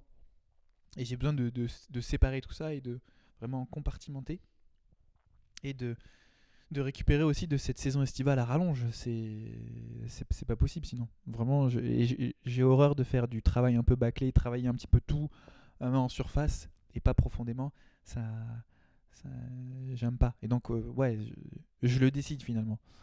Mais de septembre à mai, il y a zéro compète. Et je le vis très bien. Il y en a qui le vivent très mal, hein, mais moi je le vis très bien. Mais du coup, là, on aborde un sujet quand même assez important, c'est la question du temps, où au final, du coup, toi, tu as forcément plus le temps que vous avez votre activité professionnelle à côté. Et du coup, là, vu que c'est pas forcément du coup le marathon, quelque chose qui vous emballe ou que vous avez vraiment envie de faire là maintenant, mais est-ce que si vous aviez le temps, vous le feriez maintenant, ou est-ce que c'est vraiment parce que là, vous n'avez pas le temps que vous le faites Est-ce que pas? vous seriez sportif de haut niveau? Et elle est là la Voilà. question du Est-ce coup. que ça vous plairait en fait de juste faire ça tout le temps? Moi, je pense que si ce serait plus le trail qui m'attirerait parce Ah que ouais, c'est le fait d'être dans la nature, tout ça, je pense que ce serait un truc ce serait mon trip, quoi. Si j'avais le Pays temps. Basque, ça doit être pas mal. Ouais, Pays Basque, tout ça, mais il y a plein d'endroits. Mais franchement, ouais, je pense que ça pourrait vraiment m'attirer. La route, c'est bien, mais c'est parce qu'en fait, je suis contraint. Ici, j'habite à Bordeaux, donc voilà. Ah, c'est facile. Mais Ah, c'est facile, ouais. Voilà, tu mets Prends un chemin tout droit. Voilà, exactement. Sauf que. Pour aller au trail, ça fait de la route. Hein, ouais, le matin. voilà, Tu c'est ça. vas te lever à 2h. C'est ça. Donc, si franchement j'avais l'opportunité de choisir un sport, je pense que ce serait plutôt celui-là. Parce que, ouais, je pense que c'est plus. Je suis plus sensible au rapport avec la nature, tout ça. C'est quand même plus ça me touche un peu plus, quoi. Donc ouais, je pense que ce serait ce qui m'attirerait le plus, quand même. Je pense que ça vient même pas dans l'univers. Pourquoi tu l'as pas fait du coup? Je sais pas, en fait je suis issu du foot une fois que j'ai eu mon master, pendant mes études je travaillais aussi, mais en fait j'ai vite compris que le soir c'est mort, donc ça veut dire que le moment où moi je m'entraîne, c'est le moment où moi après du coup j'ai entraîné, et en fait je me suis dit là il faut que tu fasses un choix, et le choix c'était d'arrêter le foot, et en fait c'était. Avant, j'avais que ça en tête, le foot. Et après, voilà, mon métier, bon, c'est le sport. En fait, moi, je suis passionné de sport aussi. Donc, forcément, mon métier, pour moi, c'est pas dur de me lever le matin et d'aller au travail. Donc, pour moi, c'est une chance, tu vois. Mais en fait, du coup, avant, je m'intéressais même pas. Pour moi, les gens qui couraient 10 km, j'étais, mais c'est quoi? Je voyais mon père aller courir le dimanche. Fou, là. Mon père, mes potes, certains potes allaient courir le dimanche. C'est quoi ce truc de ringard et tout? Et en fait, je suis le mec qui se lève à 7h et qui va courir en semaine maintenant. Donc, bon. Et en fait, je me suis dit, là, je peux plus faire de foot, donc il faut que. J'aime quand même un peu courir, tout ça. Je me dis, quel truc est abordable et va faire que je vais pouvoir m'entraîner et tout. Et en fait, du coup, je me suis dit, le plus simple pour que je choisisse mes horaires, c'est de courir en fait. Parce qu'en fait, la contrainte, c'était les horaires après pour pouvoir continuer à être dans un club de foot, tu vois. Ouais, mais t'as pas fait du sport avant, par exemple, au lycée? Je sais que, je vais prendre mon exemple, mais j'ai rejoint moi le lycée à Victor Louis, à la section sportive. Et donc là, on avait des horaires aménagés. Et puis après, j'ai fait le choix de faire des études qui étaient aménageables avec le sport. Donc j'ai pas fait vraiment ce que je voulais. J'ai fait quand même quelque chose qui me plaisait à fond, hein, franchement. T'as fait quoi comme étude? Un DUT en sciences et génie des matériaux. Après, je suis parti. Alors, pour vraiment tout expliquer, je l'ai fait en 3 ans au lieu de 2 ans. Avec du coup, on entre à Bordeaux, c'est plutôt bien fait. On entre dans le service phase, on a le report des examens, le preneur de notes. On pouvait sortir de cours avant. Vraiment, c'est plutôt bien fait, hein, mais faut le vouloir. Faut le vouloir parce que euh, à 16h, les profs pensent que tu vas te balader comme ça en ville, mais pas du tout. À 16h, moi je pars vomir dans 1h30. Et puis après, en plus, il faut que je rattrape ton cours de 19h à 21h. Vraiment, il faut le vouloir. Et je pensais plus à ça en fait. T'as pas eu l'opportunité à un moment donné, toi, de te dire bon, Ouais. vas-y, je vais quand même tester. Alors, on va dire que dans le foot, bon, c'est après un le peu foot, c'est le centre de formation, c'est compliqué. le foot, c'est un truc que je trouve un peu particulier. Mais j'ai fait quelques trucs intéressants, tu vois, dans le foot. Mais il y a un moment donné, ouais, il y a ce truc-là Faut que tu de. choisisses. Ouais, est-ce que sport-études, tu vois, j'avais fait des sélections pour aller au sport-études de Daguin, et des trucs comme ça. Je me dis, est-ce que vraiment. Enfin, je me dis, est-ce que je prends ce risque-là? Parce que le milieu du foot, vraiment, c'est compliqué. Donc je me suis dit, il faut quand même prendre une décision et tout ça. Et après, je me suis dit, bon, le plus safe, c'est quand même de partir dans la prépa Tu regrettes pas? Non, je regrette pas. Bon, après, j'avais pas non plus un niveau de fou. Je pense que ça serait peut-être pas passé non plus, tu vois. Et très certainement même. Mais bon, voilà. Maintenant, je suis content d'en être là où j'en suis, tu vois. Et puis, je prends du plaisir à courir. Enfin, tant que je prends du plaisir, ça va. Mais c'est vrai que ce truc-là de passer le pas. Je pense que puis mentalement, j'étais pas assez, tu vois. Je pense que moi, il aurait fallu que je fasse de la préparation mentale, mais vraiment. Mais t'étais jeune Parce aussi. que j'avais peut-être pas ce mindset là de se dire vas-y à fond et tout. Moi quand il y a un peu trop de pression, je suis plus là. Je suis un joueur d'entraînement, tu vois, c'est ce qu'on disait tout à l'heure, tu vois. Donc c'est exactement le type Non, mais c'est bien de savoir parce que souvent il y en a qui disent ouais, je pense que j'aurais pu. Mais c'est très courageux de faut dire être lucide, ouais, clairement. Ah, mais il y en a qui le sont pas. Ouais, je suis d'accord avec toi. Il y en a plein. Le sport de haut niveau, c'est quand même dur. Ouais, mais ouais, pas parce que l'emploi du temps est dur. Parce qu'à un moment donné, très tôt dans ta vie, tu dois faire un choix. Tu fais un choix à 16 ans et t'es complètement à côté des autres étudiants qui sortent le soir, qui font la bringue, ils sont là à étudier. Franchement, des fois, c'est compliqué de s'identifier à tout ça. Et donc, tu es un peu dans ton coin. Parce qu'ils comprennent pas, eux, ils comprennent pas. Exactement, ils comprennent pas. Et donc, voilà, c'était ma question. Je voulais savoir si toi, tu as vu l'opportunité à un moment donné, si tu as eu aussi cette opportunité-là. Non, moi, de la même manière que Jules, venant du foot, déjà par manque de niveau et puis pas forcément l'envie, à un moment donné où il a fallu faire les choix, le choix était vite fait et c'était directement pour aller faire kiné, quoi. Donc, il n'y a même pas eu de. Tu l'as même pas regretté, quoi. C'était ce qui était prévu de base. Voilà, c'est ça. En fait. T'as toujours voulu faire ça? Moi, ouais. Enfin, on va dire à partir du moment où j'étais vraiment en capacité de vraiment comprendre qu'est-ce que c'était un métier, quoi. C'est vrai que kiné, en tout cas allier santé et sport, c'est ce qui m'a toujours plu. Et du coup, forcément au départ c'était plutôt médecine du sport. Et après très vite quand je me suis intéressé au lycée, des études, etc., ça m'a paru long. Et j'ai trouvé que kiné c'était une bonne alternative. Et donc je me suis engagé là-dedans. Et du coup, au niveau du temps, du coup il y a pouvoir caler ses entraînements, mais il y a aussi avoir une vie sociale en dehors. Et ça, c'est quand même pas mal. Est-ce que vous, le sport empiète vraiment beaucoup, ou est-ce que quand même, pour vous, votre vie sociable, ça reste vraiment le bloc le plus important à maintenir? On en parlait juste avant, tu vois. Alors maintenant, j'ai un peu plus le temps pour ma vie sociale. Et quoique, franchement, des fois, c'est un peu compliqué, mais c'est ce que je disais, quand tu as 16 ans, tu es à peine dans le lycée, tu sors du lycée, tu vas faire tes études à 18. Moi, je faisais du 7h, 21h, et je voyais personne.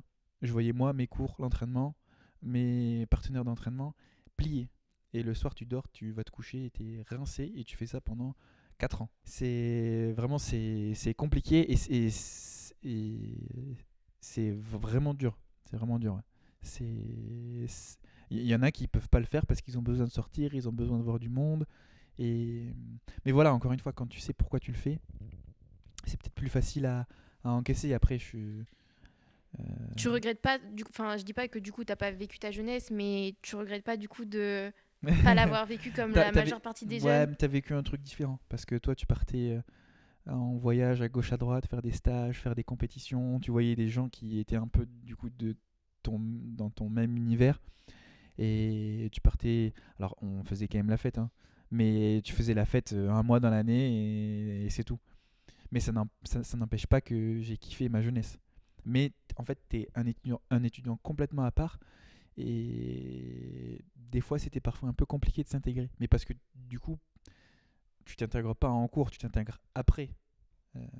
Sur les soirées, sur les activités et tout ça, quand tu les fais pas, c'est compliqué. Ouais. Mais ça va, franchement, je me plains pas. J'ai eu des potes qui comprenaient exactement ce que je faisais et ça ne m'a pas empêché de m'intégrer. Mais tu es vraiment décalé, tu es en décalage complet avec ce que les autres font et ça, faut l'accepter. Après, maintenant, bah, c'est plus facile. Hein. J'ai gardé alors, bon, forcément, je vois pas 50 000 personnes, mais je garde quand même deux trois contacts et bah t'arrives à te libérer un peu plus, mais parce que tu fais que ça. Oui. Alors que vous qui faites pas que ça, Voilà, je pense que ça devient plus c'est compliqué, vraiment quoi. quelque chose. Bah, c'est comme la musique tout à l'heure, et je pense qu'il y a des phases en fonction de ce que tu prépares, de comment, qu'est-ce qui est important vraiment pour toi. Des fois, bah, c'est quand, par exemple, là en ce moment, ben, moi qui n'ai pas d'objectif précis en termes de course ou de compétition, mais, je vais adapter mes entraînements donc, à ma vie pro et aussi à ma vie sociale, ou dans le sens où bah, pour l'instant, j'ai peut-être privilégié bah, un restaurant avec mes amis que un entraînement. Mais à l'inverse, bah, les moments où je prépare quelque chose, où j'ai vraiment envie de progresser sur une capacité, où j'ai vraiment besoin de m'entraîner à ce moment-là, bah, je vais privilégier l'entraînement au restaurant. Donc en fait, c'est comme tout, c'est une question d'équilibre et des questions de moment. Il Quoi. faut avoir des amis quand même qui comprennent. Hein. Enfin, moi, je sais Ouais. que il y en a qui comprenaient pas. J'avais même des profs qui comprenaient pas hein, quand je devais sortir de cours. Mais ça, c'est bizarre parce que comme tu es dans le service phase, normalement, il devait. Ouais, non, non. Non, non, non. On en revient, il faut communiquer. Ouais. Mais il faut que ton entourage comprenne parce que des fois c'est un peu compliqué. Est-ce que du coup votre entourage, au final, vous le T'impactes choisissez aussi ton un peu entourage sans le par rapport à vouloir. ça Mais Ben, enfin, je vais parler moi de mes amis, enfin ma famille, il n'y a pas de souci, ils comprennent, voilà. Mais moi j'ai des potes que j'ai depuis que j'ai, je sais pas, 10 ans et ça n'a pas bougé, mais parce que je sais pas. En fait, on est tous des profils différents. Il y en a chez mes potes, il y en a pas beaucoup qui font du sport. J'en ai un avec qui je partage quelques semis, enfin même tous les semis que je fais en général, on les fait ensemble. Moi j'ai la chance d'avoir des potes qui sont, enfin c'est ma deuxième famille en fait. On est raccord sur tout, enfin on est hyper respectueux de chacun, on est tous très fiers de ce qu'on est devenu, enfin en fait c'est des personnes super matures, géniales en fait. Et puis eux ils sont trop contents pour moi et moi je suis très content pour eux quand il y a un événement positif, mais pour eux c'est hyper positif. Ils se disent bah, mec t'es le seul qui court, c'est trop bien, quand on fera des restos à 40 ans tu pourras encore voir tes pieds. Tu vois, MDR. c'est génial et mes potes ils sont géniaux sur ça, ils comprennent tout à fait. On a fait un week-end il n'y a pas longtemps, le matin moi de la soirée je suis allé courir et ils m'ont dit ouais, t'es un fou, mais non, je pense que l'entourage ouais c'est hyper important, mais je pense que sur ça j'ai beaucoup de chance, notamment avec mes meilleurs amis quoi, mais je pense que ça serait dur si mon entourage Suivez pas, ouais. ouais, parce que S'ils pour moi comprenaient c'est un pas. entourage vraiment proche, c'est vraiment mes meilleurs amis et C'est des gens que tu vois Oh, vraiment souvent. Quoi. alors c'est dur Tous parce les jours que où c'est un peu c'est un compliqué. peu dur parce que t'en as qui sont un peu dispatchés. J'ai un de mes meilleurs potes qui est à Montréal, j'en ai même à Ah oui, Lyon, d'accord. tout ça c'est un peu compliqué, Ouais. tu vois. Mais quand on se revoit, c'est génial quoi. Et il n'y a pas de souci. Enfin, quand on est tous ensemble, bah ouais, il y a des moments où on est ensemble, mais il y a des moments où si j'avais envie d'aller courir pendant 1 heure, j'y vais, il n'y a pas de souci quoi. Enfin, tranquille, tu vois, c'est pas grave. Mais c'est sûr que pour le coup, quand on sait qu'on va se voir, là par contre, je privilégie vraiment ce Ouais. moment-là parce que pour moi, c'est hyper important. J'en ai besoin vu qu'on se voit quand ils sont un peu à droite à gauche. Enfin voilà, c'est des moments importants. C'est comme la famille en fait. Pour moi, c'est vraiment hyper important et j'ai vraiment de la chance d'avoir ces gens-là autour de moi. En fait, je suis sûr que grâce à eux, ça me donne de la force aussi sur Ah tout bah, le ouais, reste quoi. Donc ouais, je pense. c'est génial. Mais il faut pouvoir vraiment dédier ce temps-là. C'est vrai que des fois, ce qui est compliqué dans le sport de haut niveau, c'est que tu peux pas dédier ce temps-là. Et bien souvent, tu as l'entraînement du lendemain, du surlendemain, puis après tu as la compète qui arrive dans 2 semaines. Ouais, c'est tendu. Mais c'est vraiment faisable. Il faut être modéré dans tout, finalement. Il faut pas en avoir trop, il faut pas rien avoir. Il faut trouver son juste milieu. Le juste milieu, ça dépend de chacun. Mais il faut trouver ce juste milieu-là. Et puis une fois que tu te connais, tu sais un peu comment tu fonctionnes, c'est vraiment pas compliqué. Moi, vraiment, aujourd'hui, ça se fait sans problème. Alors, les soirées jusqu'à 2h du mat, bon, je pense qu'on grandit aussi. Toi, c'est peut-être. Non, Tu vas peut-être me dire, non. ouais, t'abuses. Non, je vous rejoins parce que en fait, moi, j'ai vraiment beaucoup grandi avec mon grand frère et le fait qu'il soit plus âgé fait que j'ai pas l'impression d'avoir grandi trop vite, mais je veux dire que j'ai l'impression de me sentir un peu plus mature et vu que je le suis beaucoup, et je me suis vraiment adaptée à lui et du coup, lui qui pratique aussi beaucoup de sport, il a vraiment décidé que le sport c'était son truc et ça se ressent dans son rythme de vie. Ok. Et du coup, vivre avec lui, ça a été aussi m'adapter à ça. Et du coup, indirectement, j'ai eu un peu ce train de vie de mamie, comme on peut le qualifier, où à 22h, on est couché, voilà, avec ta petite tisane le ça, soir. exactement. C'est ça. Et puis, au final, ça m'a pas dérangé. Et aujourd'hui, Parce que tu t'étais en coloc avec lui. non, mais il est parti il y a quelques mois. Ok. On était tous les deux à Bordeaux et après, on vivait chez nos parents encore. Ok, ok. Et Ouais, vraiment, ça aide. c'était vraiment. Puis, vu qu'on a une relation assez fusionnelle, on était vraiment beaucoup de temps ensemble. Et puis, du coup, moi, c'est plus cet aspect social aussi au niveau du sport où mon frère a mis tout le monde au sport à la maison, tout le monde s'y est mis. Et aujourd'hui, on s'inscrit sur une course, mais Tout le monde s'inscrit. il y a un 5, il y a un 10, il y a un semi, il y a un marathon. Tout le monde trouve son compte et tout le monde part faire la course. Et c'est vraiment les retrouvailles. On part un week-end au Pays Basque faire telle course. Après, c'est vrai que le sport, ça rapproche. C'est tu vois, ça. tu l'expliques toi. Quand tu amènes tout le monde dans le sport, alors c'est vrai qu'avec le sport de haut niveau, c'est un peu compliqué parce que ramener tout le monde à ça.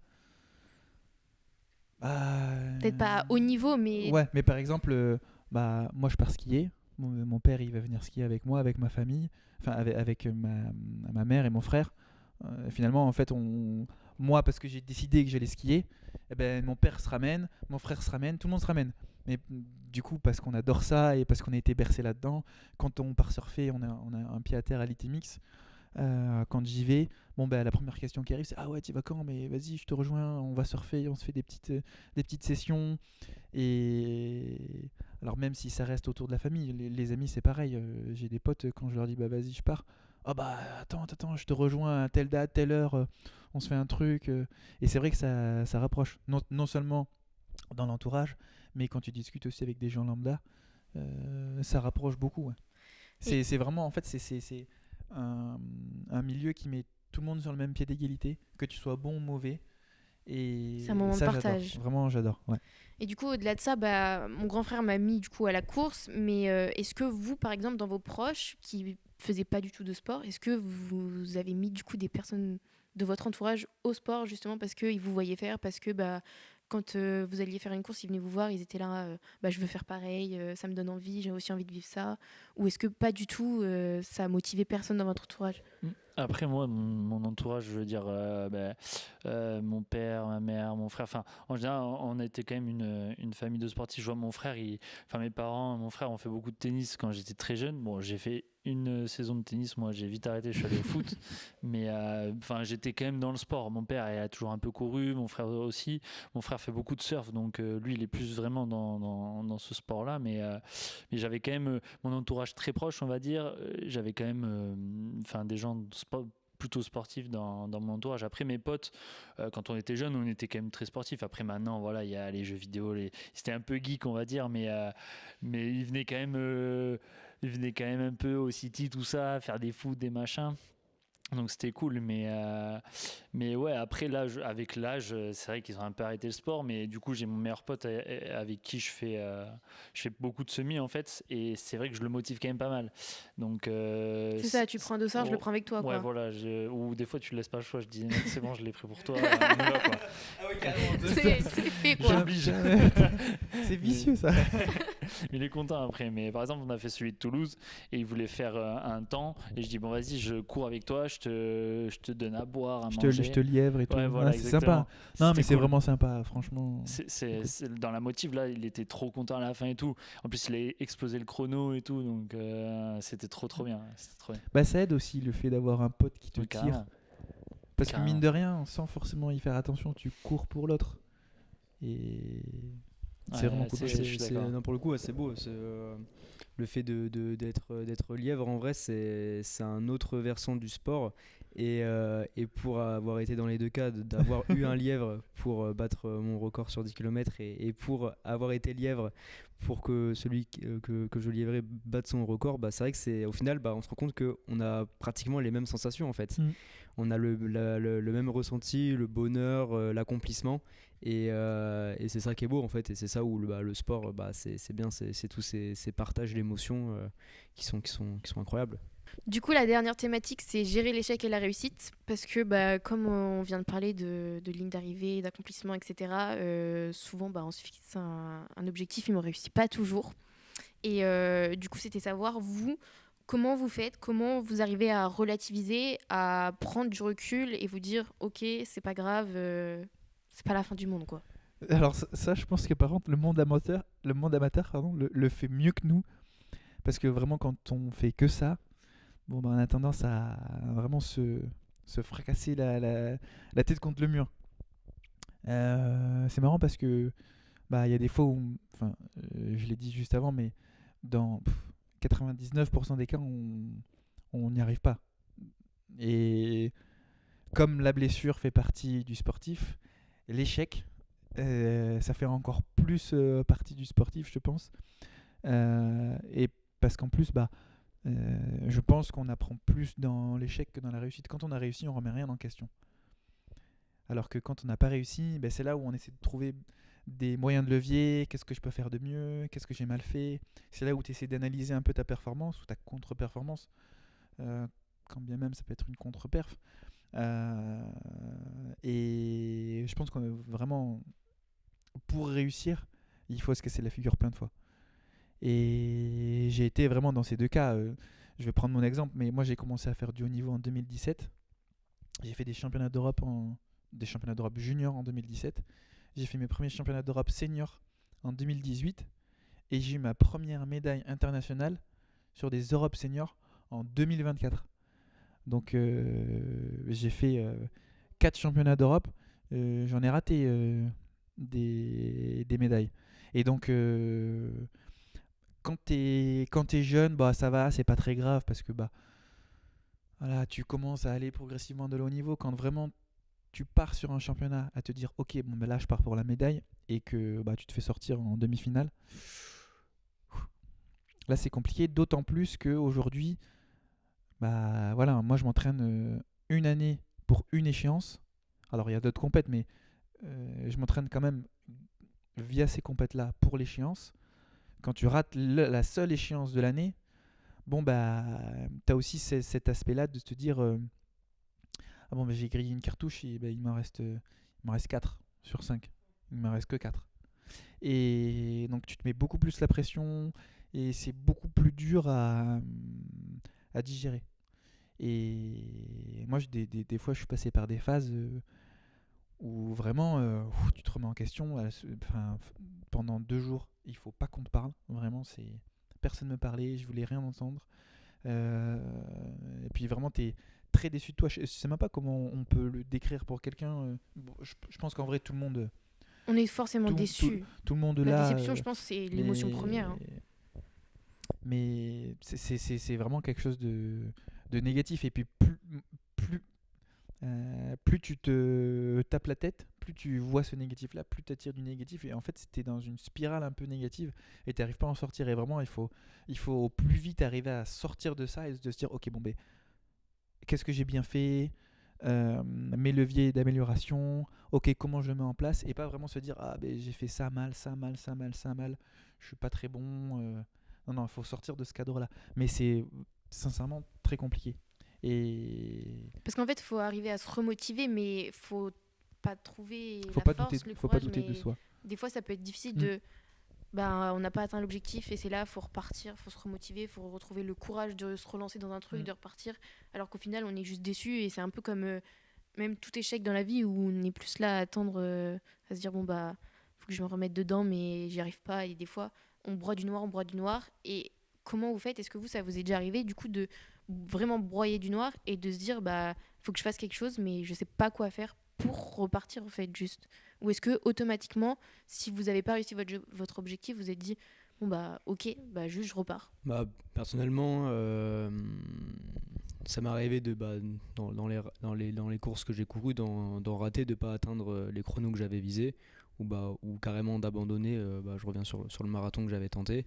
Et c'est C'était sûr. quoi le marathon? C'était celui de Paris? Non, c'était celui du Ferré. Et du coup, moi, ma stratégie, ça a été de justement un peu lâcher la course à pied parce qu'en fait, la prépa marathon a été dure d'un point de vue vraiment intrinsèque à l'entraînement et puis parce que aussi de mon côté c'était plus dur et du coup j'ai plus mis ma vie sportive sur d'autres sports où, où l'objectif c'était vraiment de reprendre du plaisir à faire du sport en fait, donc faire le sport que j'aime le plus, donc le foot, tester d'autres sports où là j'ai commencé à tester les sports de raquettes, notamment le squash, le padel quoi, où là avec les amis etc tout de suite ça apporte plus de plaisir.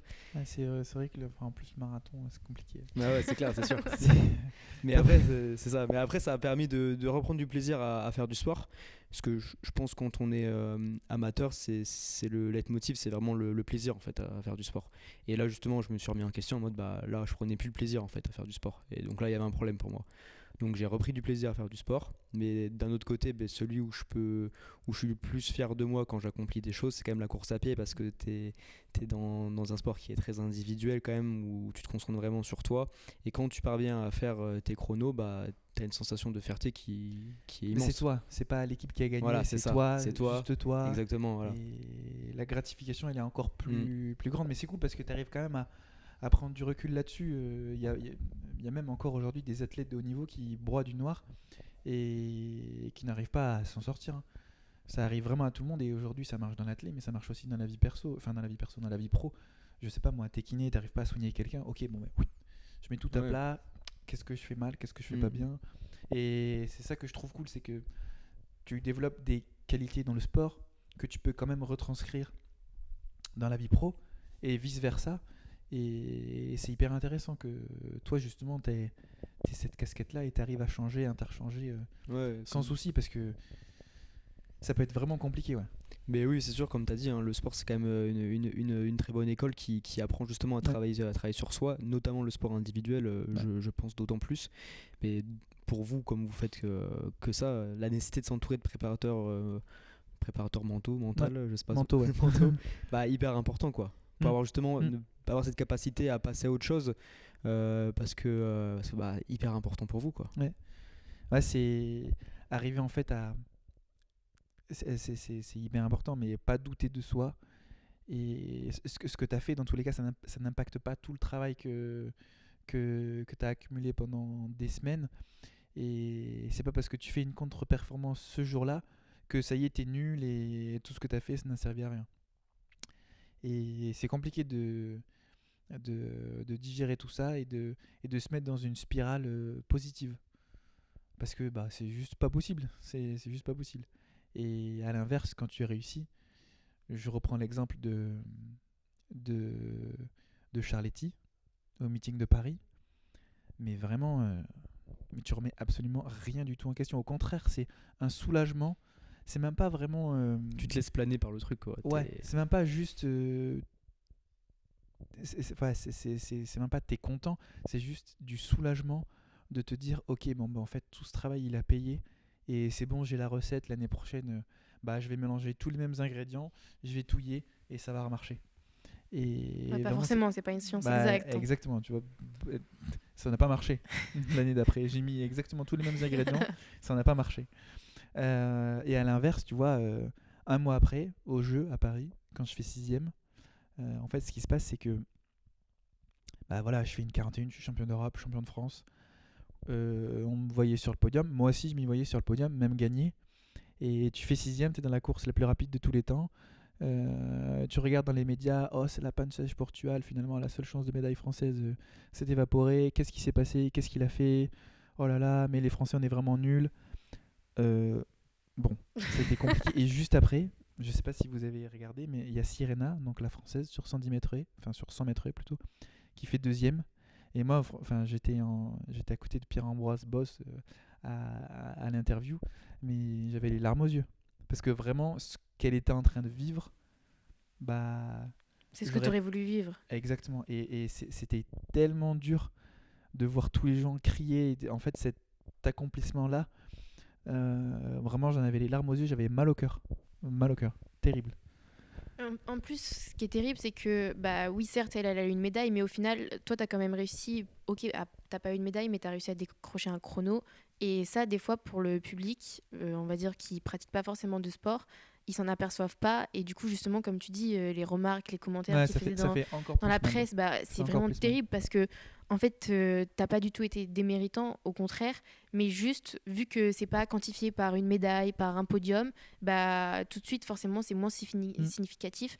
Alors que, bah, par exemple, il y a quelqu'un qui va courir, je sais pas, un 10 km en 38 minutes, bah, il va pas faire premier, mais ça reste une performance incroyable. Et des fois, je trouve qu'on banalise un peu trop ça. Et du coup, c'est devenu un peu la norme, alors qu'au final, pas du tout.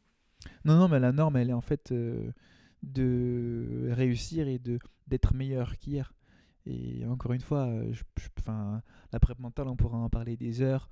Et ça s'intègre pour le sport de haut niveau, pour le travail, pour le côté personnel.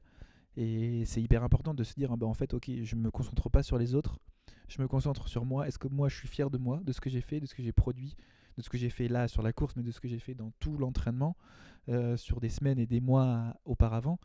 Et c'est ça qui est le plus important. Mais on est malheureusement, l'être humain, il n'est pas fait comme ça. Il est fait pour se comparer, il veut se comparer. Et bah, c'est pas la meilleure des solutions. Et après, comment vous faites? Parce que je suppose qu'il y a aussi des fois où vous avez atteint vos objectifs. Quand même, parce que du coup, tu me disais que tu avais fait quand même le semi en 1h24. C'est quand même vraiment pas dégueu du tout. C'est vraiment pas mal du tout. Je pense que tu vas plus vite que moi. Et au final, tu vois, t'arrives, t'es sur ton nuage. Et bah, des fois, est-ce que c'est pas aussi plus compliqué de repartir, de se dire, bah, ok, là, j'ai réussi ça, mais maintenant, il faut que j'aille voir encore plus loin. Est-ce que le fait que t'aies réussi, ça t'a plus de détermination à aller de l'avant? Ou est-ce que c'est quand même dur de se dire, bon, bah là, j'ai fait tout ce chemin pour arriver à là, pour que ça se trouve gagner 2 minutes sur ton temps d'avant. Et là, tu repars pareil, et ça se trouve, ça va être encore plus dur pour gagner 1 minute. Bah ouais, de toute façon, c'est sûr, il y a un moment donné où je vais plafonner parce que j'ai mon niveau, il est là. Et plus t'es bon, plus tu plafonnes. Plus tu vas progresser, plus ça va être compliqué. C'est ça, c'est surtout ça. Donc il va falloir se satisfaire même des fois des petits dixièmes. Hein. Exactement, c'est clair. Mais tu vois, par exemple, à Bordeaux, ouais, j'ai réussi à faire ce que je voulais, mais j'ai pas trop kiffé au final parce que j'en ai vraiment chié et je me suis dit punaise, j'en ai beaucoup plus chié que ce que j'avais prévu et tout, alors que par exemple s'il y aura un semi à La Rochelle, j'avais fait 1,26, c'était pas du tout prévu, je voulais faire moins d'1,30, mais j'étais tellement, comme tu disais, peut-être pas un état de flow, mais j'étais bien. Tu sais, l'état de flow, il est pas que dans le sport de haut niveau, il est dans tous les sports, dans tous les niveaux. En fait, et c'est pas quelque chose que les sportifs de niveau. Je vois. Ouais, mais c'est peut-être du coup ce truc-là que j'ai eu à ce moment-là, et en fait j'ai vraiment apprécié. Après j'étais content. Je voulais faire moins d'1,30, 1,26, c'est trop cool et tout. Et je suis pas à Bordeaux, et j'étais content, mais je me suis dit j'en ai tellement chié que je voulais faire moins d'1,25, j'étais content. Hein. Ouais, j'ai pas profité. Mais mon pote il était là, mais t'es sérieux et tout. T'abuses. Moi je fais 1,40.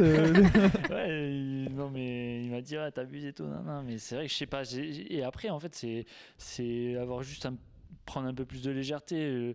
Comme tu disais, au JO à Paris, tu as fait la course la plus rapide du monde. Ouais, tu as fait 6 et t'es dégoûté. Enfin, c'est terrible de se dire, t'imagines, tu as fait 6 des jeux et t'es dégoûté, mais vraiment dégoûté à se dire, Mais tu sais quoi, je finis même pas la saison, je n'ai rien à foutre. Ça me saule, En ce fait, sport. faut tout contextualiser aussi, mais les gens un peu extérieurs au sport, comme tu disais, bah, ils ont pas ça en tête. Ils se disent, oh, vas-y, ils vont regarder, ils vont aller sur l'équipe, ils vont voir, ah ouais, tu as le 6e, bon, vas-y, c'est nul. Mais non, mais vous êtes fous, quoi. Enfin, voilà, c'est ce truc-là. Et puis en plus, encore plus maintenant, avec les réseaux sociaux, tout le monde se compare, machin, truc. Tout le monde croit que courir un semi, c'est facile, faire un marathon, ça le fait, faire 10 bornes en moins de 40 minutes, c'est ok. Non, en vrai, faut vraiment prendre du recul par rapport à tout ça quand même. Et c'est ça qui est dur aussi maintenant. Mais du coup, ouais, c'est repartir à l'entraînement après avoir fait une perf. En général, t'es content, t'y vas. Mais c'est sûr que comme tu disais, il y a 99% du temps, ça passe pas, quoi. Donc, des fois, il faut se contenter un peu et se dire, bon, vas-y, c'est déjà très bien ce que je fais. Et enfin, en tout cas, moi, je le vois comme ça parce que je me dis, c'est pas mon sport non plus. Donc, c'est pas ma vie, c'est pas ça, en fait. C'est pas comme ça que je vais manger, quoi. Donc, Oui. Non, mais j'ai encore plus de légèreté. Mais toi, comme tu dis, t'es là, t'es formaté. Et des fois, avec des Olympiades, ton événement, il est pas une fois dans l'année, il est une fois tous les 4 ans. ouais. Et là, c'est encore pire. Et Ouais, là, c'est là où c'est vraiment dur, quoi. Mais tu vois, par exemple, en 2024, l'année où finalement je rafle quasi tout, mais sauf les jeux, en fait, bah, voilà, mon record avant c'était une 44-20, quelque chose comme ça. C'est une petite anecdote. Et donc je bats mon record au championnat de France en 1,43,99. Et puis une semaine après, je fais 1,41,61. Et une semaine après ce chrono-là, j'avais la Diamond League de Monaco.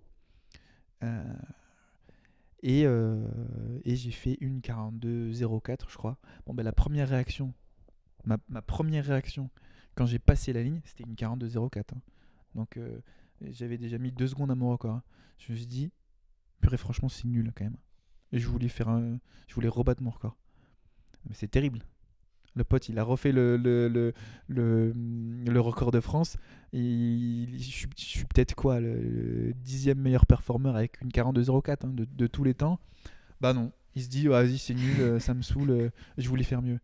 Et c'est, des fois, parce qu'on a fait une très grosse perf, tu vois, je pense une 26, et que t'as pas refait une très grosse perf la fois d'après, bah t'es déçu, même si t'as fait quasi mieux.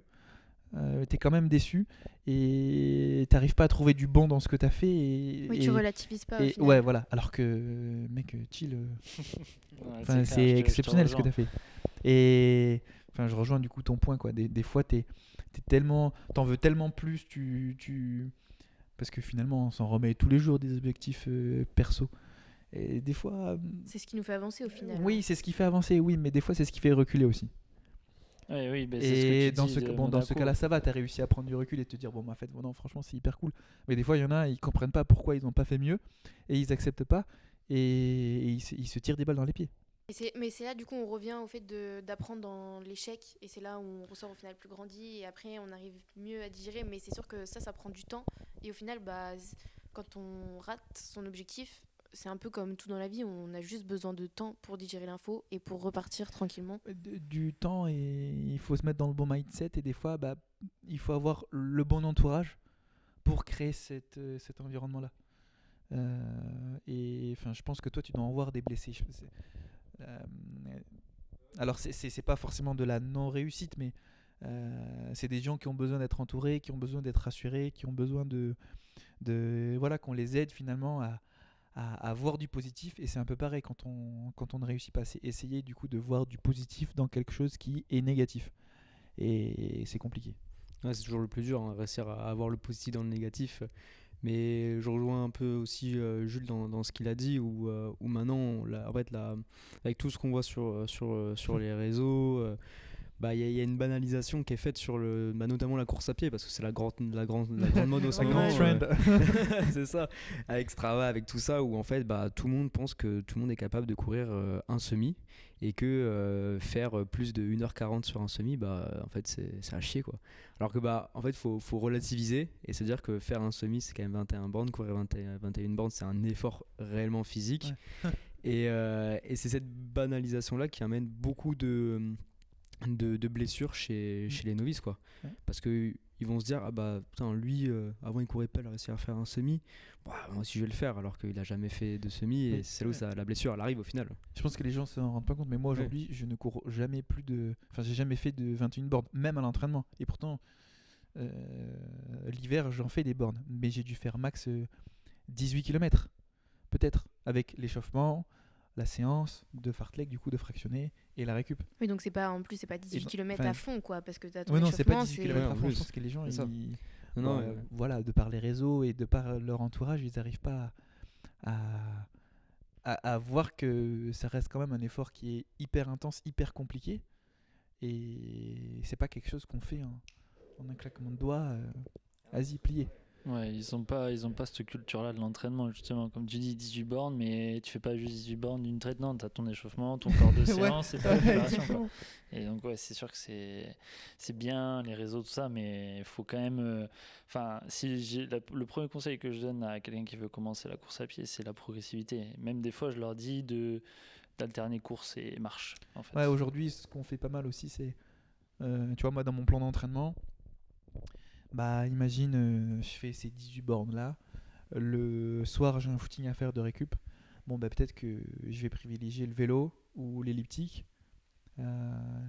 pour décharger là. Parce que j'ai mal au mollet, j'ai les cuisses qui sont chargées. Et dans tous les cas, je veux juste travailler une certaine zone que je peux travailler dans un autre sport. Et c'est arrivé en fait à avoir ce mindset là. On en revient, bon, ça s'appelle de l'entraînement croisé, mais de se dire, bah, en fait, j'ai pas forcément besoin de faire du foot pour me défouler. Des fois, je peux faire peut-être un autre sport. Et c'est pas parce que je suis blessé ou que j'ai mal quelque part que je peux pas faire tel ou tel truc. Et donc parfois, ouais, je fais ça. Je fais même des fois de la natation, du vélo, et pour décharger un peu ce plan d'entraînement qui est déjà bien chargé. Et juste pour revenir du coup sur l'effet de mode dont vous avez parlé et tout ça sur les réseaux, Strava, au-delà de tout ce qui va être du coup réseau, il y a aussi la vraie vie où par exemple moi quand j'ai commencé à courir, j'étais vraiment nulle en sport, j'étais la dernière qu'on choisissait au sport au lycée et au collège. Et j'ai décidé du coup au lycée de me dire je vais faire un 10 km. Et forcément, quand ça a commencé à se savoir, on m'a regardé, on m'a dit mais toi, tu vas courir un 10 km et tout ça. Et c'était vraiment démotivant. Où oui, certes, j'ai fini dans les derniers sur ce 10 km là, mais juste déjà, j'ai eu le courage de le faire. Et je pense que ça, on oublie souvent de le dire. Et c'est ce qui fait que aussi il y a des personnes qui se lancent pas. C'est que faut accepter que on commence tous à un moment, qu'on n'a pas tous des facultés qui font que on court super vite et qu'on peut courir 10 km d'un coup.